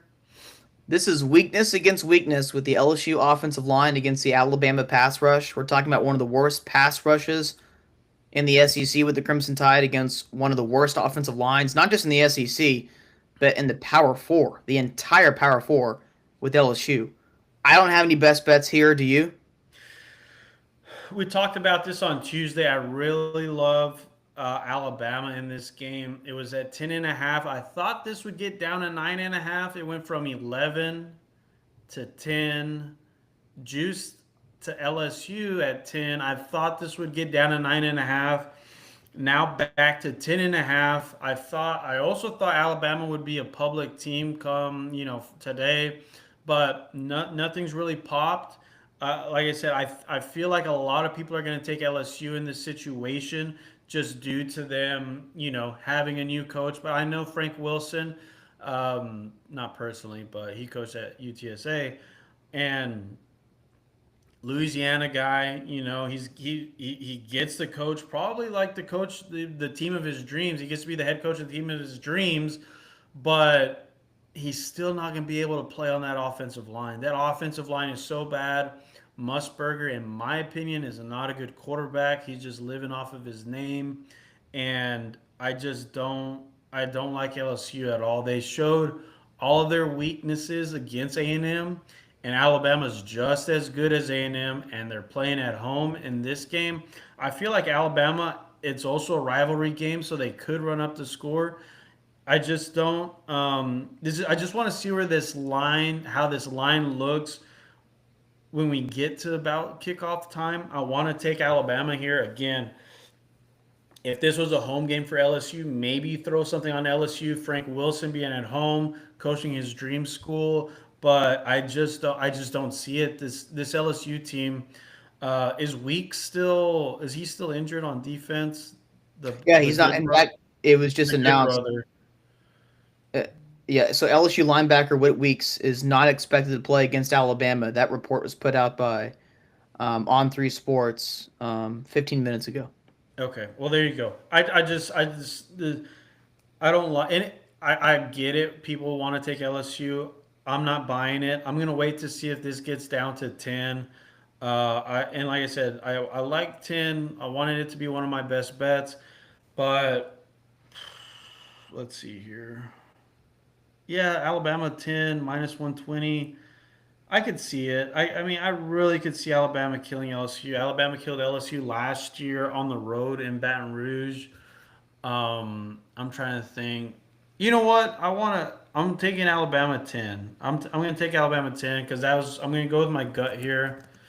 Um, so go ahead. I gave this out on Tuesday, but I'll just say, buy the hook, whatever.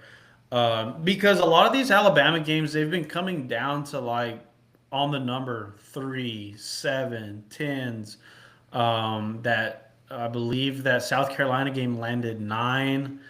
The Vanderbilt backdoor. So these have been tricky Alabama games. So that's why I say buy the hook. And it's 10 cents. You lay $1.20. I don't care. I just don't see it with that LSU on the road. This is a huge step up for Frank Wilson. He's been a head coach before at UTSA and then at I think it's Northwestern State in Louisiana. But now he's coaching his dream job. I just maybe if it was at home, but I just don't see it here with LSU. I really don't. Give me Alabama. Give me the best quarterback in the country. I think they take care of business thanks to their defense, and they take advantage of the weak LSU defense as well. Roll Tide for me. All right, next game. I think you might have something here, and this is a 6:30 kick. The Navy midshipmen at the Notre Dame Fighting Irish. Irish laying 27.5 points. So I thought I would have something on this, and I just like last week, I leaned the Notre Dame team total over. Obviously, that didn't even come close to cashing against Boston College, and I think there's a greater chance Notre Dame bounces back this week and puts up a good performance. So I'm sure this is what's going to happen, John. If I don't make it a best bet, they'll do it, but if I make it a best bet, they won't. Yeah, So, I know how that um, goes. yeah. I'm not going to have anything ultimately on this game because there's a possibility, although I don't think it's high, but I think there's a slight chance that Navy could, move the ball a little bit offensively. Blake Horvath is a really good quarterback and potentially take some time off the clock, trying to keep their defense off the field. Because I'll say this much: Notre Dame's going to be able to move the ball against Navy's defense. The question is, how much time does the Navy offense possess in this game? How much time can they eat up? How much clock can they chew? I don't know. I don't know about that side of it. So that's why I don't have any best bets. But if it was just, two teams with similar tempos, Notre Dame, I would take the team total over against this Navy defense. I don't think Navy's defense is going to get many, if any, stops in this game. But with the number that large, with the spread that big, and then their team total at 41.5 again, obviously I lean Notre Dame there with both things, but I'm not interested in sweating that one out. So And what about how many points did they lose to North Texas by Navy? lost by 2 touchdowns. Oh, really? They kind of made it interesting. I thought North Texas blew them out pretty bad. UNT kept it felt like North Texas kept their foot off the gas. They took their foot off the gas, and because I think late in that game the UNT defense did not feel threatened against the Navy offense, which was not something that I expected to be the case.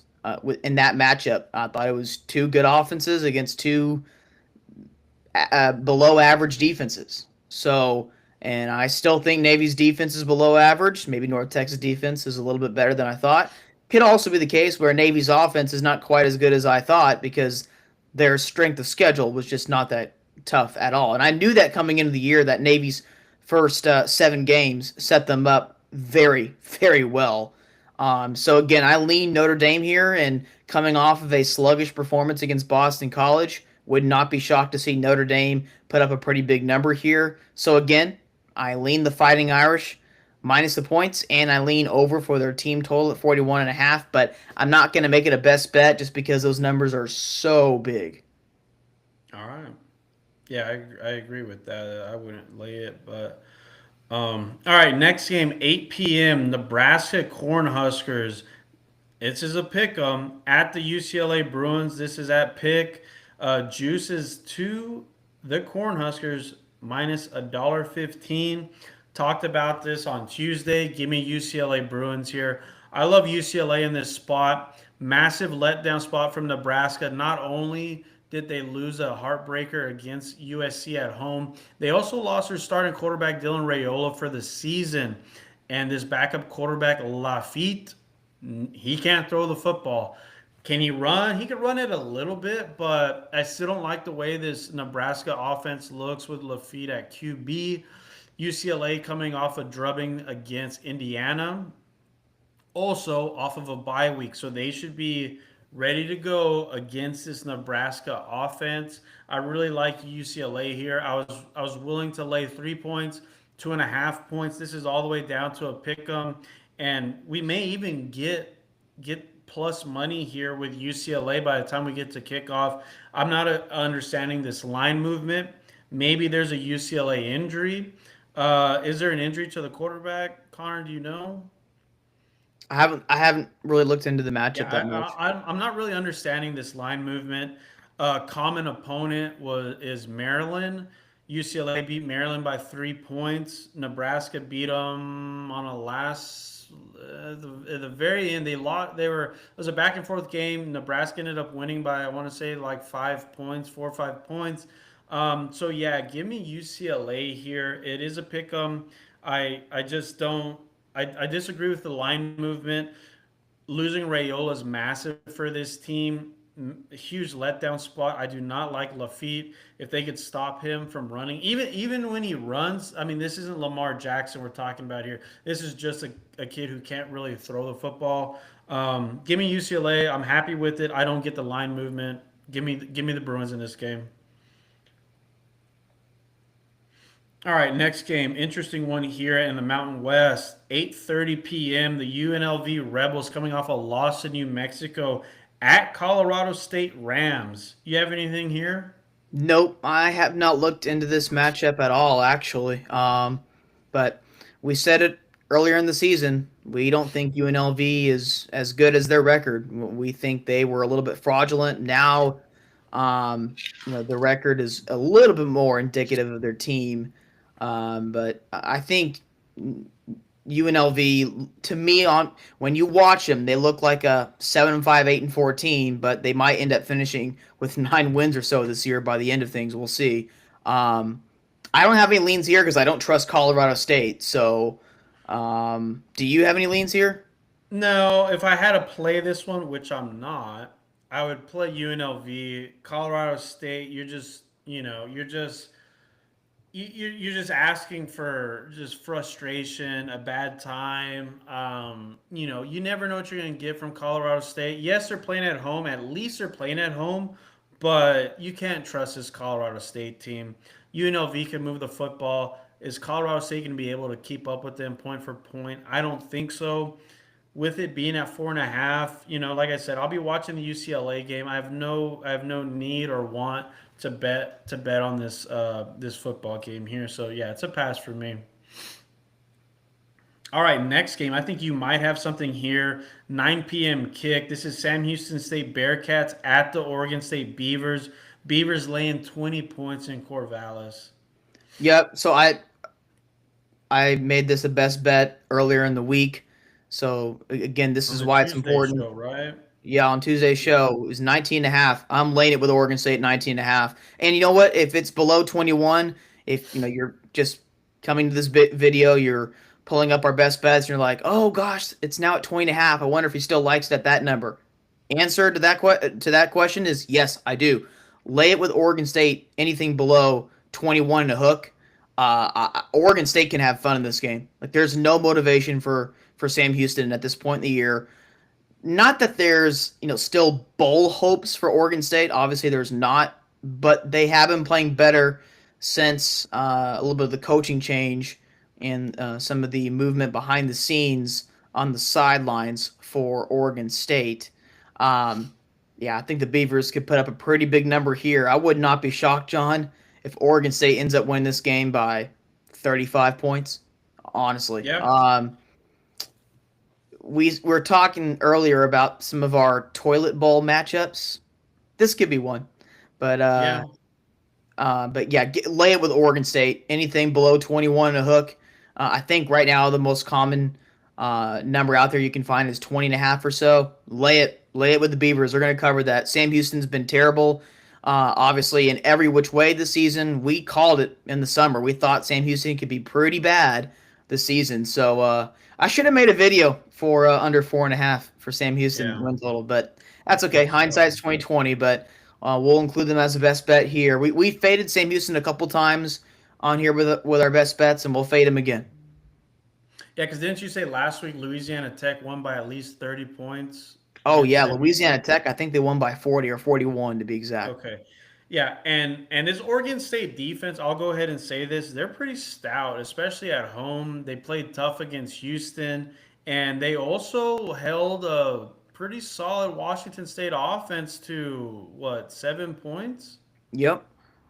Yeah, so I mean, we know the Sam Houston team is terrible offensively, but if they're not able to score against Oregon State, and again, I talked about this on Tuesday. You have an Oregon State team who's been getting their teeth kicked in all season, and now they finally get a chance to kick somebody else's teeth in. They're going to take that opportunity.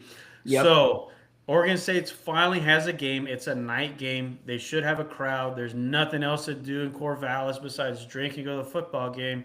So, I expect a big game from the Beavers. You're right. I'm with you all the way on this one. It looks like a large number, but if you ever seen Sam Houston play this season, they're terrible. Yeah. Everything matches up for Oregon State. It's like the kid who's like the shortest kid in class, but all of a sudden he sees a kid shorter than him. He's like, "Whoa, I feel huge. I feel like a giant now. I get to beat this kid up." That's kind of what we have here, and I think Oregon State's going to do just that and beat up on the smaller kid. And 20 points, 19 and a half points. I think the Beavers get it done at home. Yep. I like that analogy too. That was really good. I would love to see a UMass Sam Houston matchup. That would be tough. I mean, we did have an ugly one. Who was that? Kent State was winless, I think, against UMass, and they ended up killing UMass. Oh, at that time, yeah, that's right. Yeah. But yeah, this is totally different because they're not in the same conference. So a little bit of a different scenario there. All right, get out game, last game of the night, and then we'll go over our best bets. 10 p.m. kick. So if you had a rough day, which you shouldn't, if you're listening, you shouldn't. But San Diego State, hottest team, hottest defense in the country, laying 7 points, headed to the Big Island against the Rainbow Warriors of Hawaii. You have anything here? No. Well, I mean, I have some info, but like I don't have any best bets here. So Hawaii on the Big Island, they are a really fun team to tail normally in those games. And San Diego State has been awesome ATS wise. They've only not covered once this season. Only one game they haven't covered, and that was against Washington State all the way back in the first couple weeks of the season. Um, we were on both the Aztecs and the Rainbow Warriors in the summertime. We like both of those teams. I had a double take with these teams on my college football Instagram page. Both teams have already uh, surpassed my expectations for this season, so I've already gotten those takes correct. San Diego State, though, do they have a little bit of a look ahead spot to Boise next week? They might. But then again, the winner of this game might actually have a shot to play for the Mountain West title, so maybe they're going to go all out for this game as well. Um, I don't like to tail teams. I don't like to tail the visiting teams when they have to play at Hawaii. Normally, I just like to tail Hawaii in those games, but San Diego State's been on a roll. I don't have any strong leans for this game, but this is definitely a game that I'm going to want to tune into. What about you? I don't know. I don't have one that's a best bet, but correct me if I'm wrong here. Isn't Hawaii undefeated against the spread at home this season? Or did So they lose to the Fresno State game was in Hawaii? they lost outright to Fresno State, but I don't remember if they covered in that game or not. Technically, they covered because it was a 2.5 point spread, and I think they lost by two. Oh, Fresno was a 2.5 point favorite. Correct. Yeah. Oh, okay. So then, yeah, they're. I think they are undefeated ATS at home Okay. this year. Okay. Yeah, that makes sense. And Let me see. again, Hawaii's going to have their work cut out for them against the San Diego State defense. I just am I going to bet on this game? I don't know. But you brought up a good point with this being a look ahead spot for the Aztecs. The Aztecs, are they in second place in the Mountain West, or is San Jose State? It should be the Aztecs, right? San Diego State right now is in first place in the Mountain West Oh, standings, followed by okay, Boise, Fresno, and then Hawaii. Fresno with the head-to-head victory against the Rainbow Warriors okay. there. So, but yeah, if Hawaii wins this game, they're gonna They need have another now loss. they have the yeah now they have the tiebreaker over San Diego State. Right now, here's the thing: Hawaii doesn't play Boise. Um, so let's say Hawaii beats San Diego State. If Hawaii loses this game, they're not playing for the Mountain West title. If Hawaii wins this game, San Diego State plays Boise State next week. Someone has to win that game between San Diego State and Boise. The loser of the game next week between the Aztecs and the Broncos probably not playing for the Mountain West title, and then you're looking at Fresno and Hawaii. So things could get pretty interesting here in the Mountain West.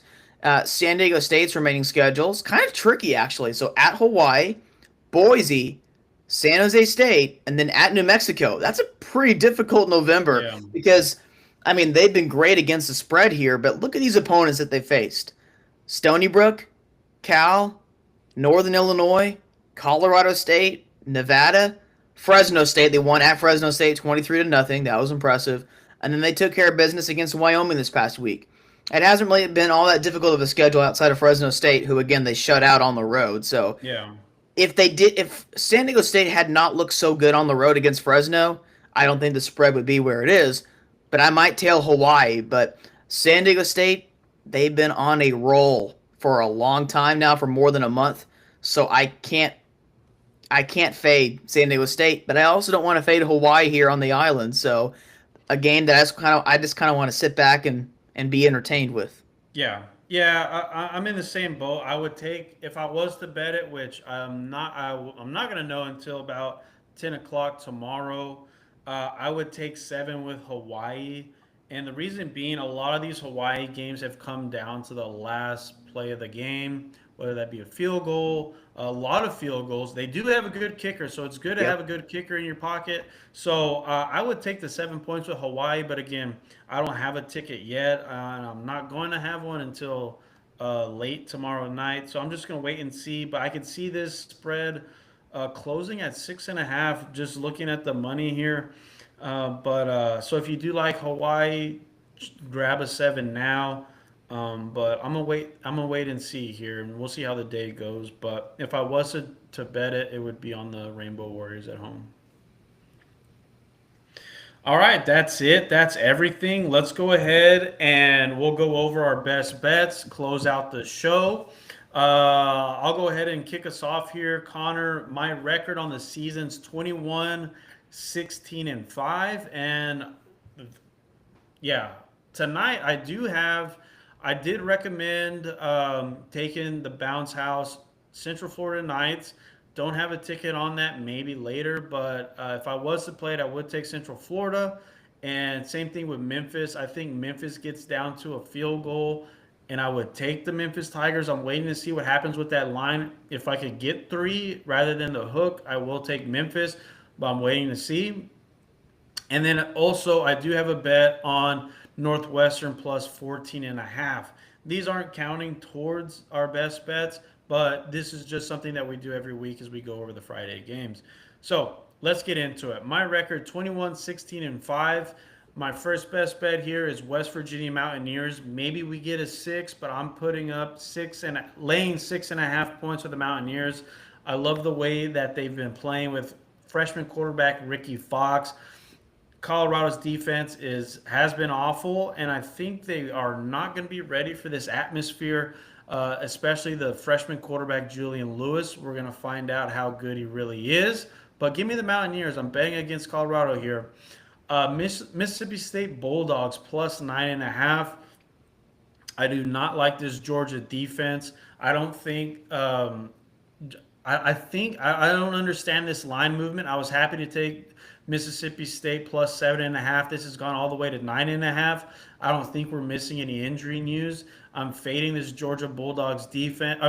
Bulldogs defense. But the Mississippi State defense is not too bad, and I believe their passing attack can give Georgia some problems. So whether they win this outright or 3-point game, 7-point game, I hope we get to cover here. Number 3, Iowa plus 6.5. I like the Hawkeyes here. I think they could make this an ugly game with their physical defense and toughness against a team like Oregon that's more finesse and got roughed up against Indiana and Penn State. They don't like to play the physical game, at least not this particular Ducks team. So I think Iowa's a live dog here, and they could give the Ducks an ugly game. We may see a 7. Oregon was taking money. I don't know if we'll get to a 7, but this has moved from 6 to 6.5, so there's a possibility we may see a 7, but I'm locking in 6.5 here. Next game, number 4, is going to be the Arizona Wildcats laying 4.5 points. I love U of A in this spot. I love their offense. This is a fade, again, of the Kansas defense and also Kansas on the road. They're not very good on the road. Arizona's a great home team. Give me the Wildcats. Number 5, Alabama laying 10 points. I love the Crimson Tide here. They have the best quarterback in the country. They have a stout offensive and defensive line. I do not like LSU's offensive line. They can't block anything. Frank Wilson will be the interim head coach for LSU, coaching his dream school, Louisiana guy. Maybe if this was a home game, I could see LSU keeping this one close, but I'm fading this LSU defense who cannot cover. I'm fading this LSU offense that cannot block and they can't run, and also fading Mettenberger who can't move the football, mostly because he's getting hit in the face every single play. Give me the Tide. All right, UCLA on the money line. 6th and final pick. I love the Bruins here. I don't understand the line movement. Give me UCLA on the money line. I would have laid 3 points. I would have laid 2.5. We're getting it on the money line. Fading Nebraska on a letdown spot. Awful loss against USC. They lose their quarterback. I do not like the way this Lafitte quarterback plays. He can't throw. He can run it a little bit, but UCLA's coming off an ugly loss to Indiana. Bye week. They should be ready to go for this game. I love my picks. I love my picks this week. All right, Connor, let's hear yours. So I'm 22 and 26 overall. I had 3 straight winning weeks, but did not fare well last week. That's why my record is below 500 right now. So obviously, apologies for that, but I'll be better here. Again, I had 3 consecutive winning weeks, and so I look to get back on track here. My best bets for this week: JMU minus 5.5 in the second half against Marshall on the road. JMU has been absolutely fantastic in the second half in every single one of their Sun Belt games, and I expect that to continue. JMU, in their minds, still playing for a playoff spot, so I don't think they're going to take the foot off the gas. The only way I don't see this cashing is if JMU's up by a lot at halftime, and then they cruise in the second half. But JMU has been a second half team all year, not a first half team. So hopefully hopefully it's not 42-3 at halftime, and then it's like, oh great, here we go in the second half. So either way though, I expect JMU to not give up many, if any, points in the second half. I mean, they've put out 3 consecutive shutouts in the second half in Sunbelt play, so I like that play. JMU minus 5.5, second half at Marshall. And then I'm going to keep riding Southern Miss. If it ain't broke, don't fix it. They're undefeated ATS in the Sun Belt. Going to keep riding the Golden Eagles. Southern Miss minus 4.5 on the road against Arkansas State.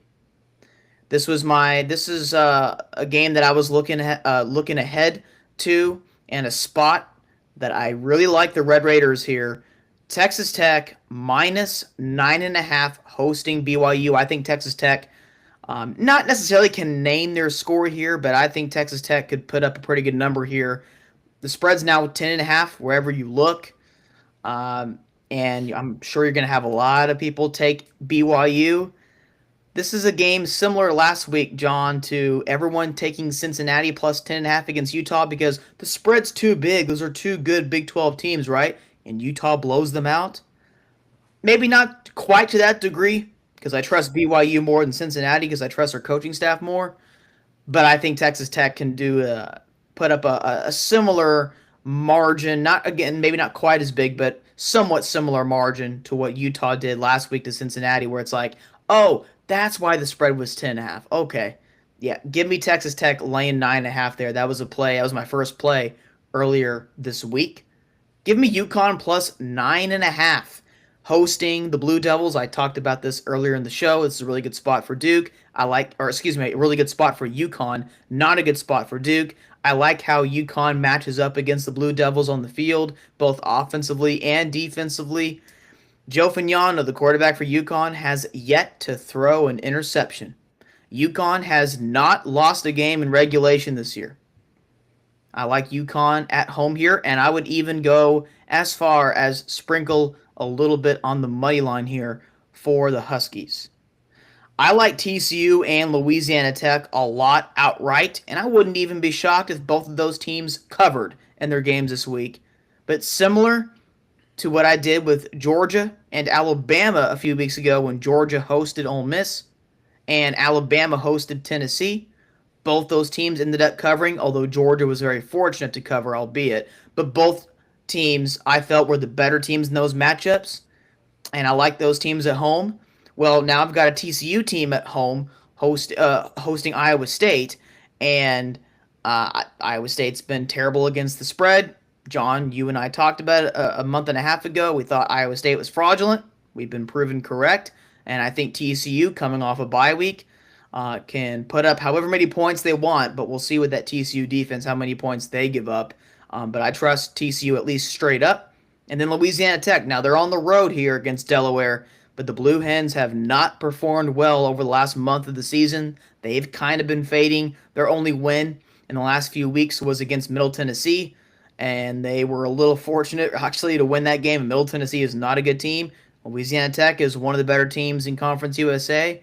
And even though Louisiana Tech has to travel to Delaware, and we've seen some chaos with some of these road games in Conference USA, especially though those weeknight games. This is not a weeknight game, it's Saturday. And Louisiana Tech, I trust their defense, and I think Louisiana Tech's offense can move the ball effectively against Delaware. Delaware might get some points, but I think Louisiana Tech's going to get more. The spread right now, 5.5 to 6.5, depending on where you look. I could see Louisiana Tech covering that spread, but I certainly like them outright. So give me the money line parlay there between Louisiana Tech and TCU. The price right now is minus 108 with those current spreads. And then I'm laying it with the Beavers hosting Sam Houston, Oregon State minus 19.5. Spread right now is about 20 to 20.5, depending on where you look. And I like Oregon State minus 20.5 as well. So lay it with the Beavers hosting the winless Sam Houston Bearcats. Those are my best bets for week 11. I like it. I like it. I like it. I've got six. How many did you end up with? Six or seven? Six, six, Six as well. All right. 6, 7. That's funny. Yeah. All right. That's everything. That's everything that I have. You have anything else to close us out on, Connor? No, I have. So you have six best bets this week. I have six best bets with the money line parlay with TCU and Louisiana Tech, and looking for a bounce back week. And I gotta tell you, I love every single one of these plays. Yeah. No. So do I. But all right, that's everything from us. Go ahead and thank you all for checking in, popping out. I'm glad everyone was able to catch the show today, and we'll have it up on X. It'll be also up on YouTube, so you can go ahead and look at it. today, tonight, and tomorrow morning, right before kickoff. We usually tweet it out on X, so follow us at DDSN_US. But yeah, like, subscribe, and we'll see y'all next week. And good luck to us.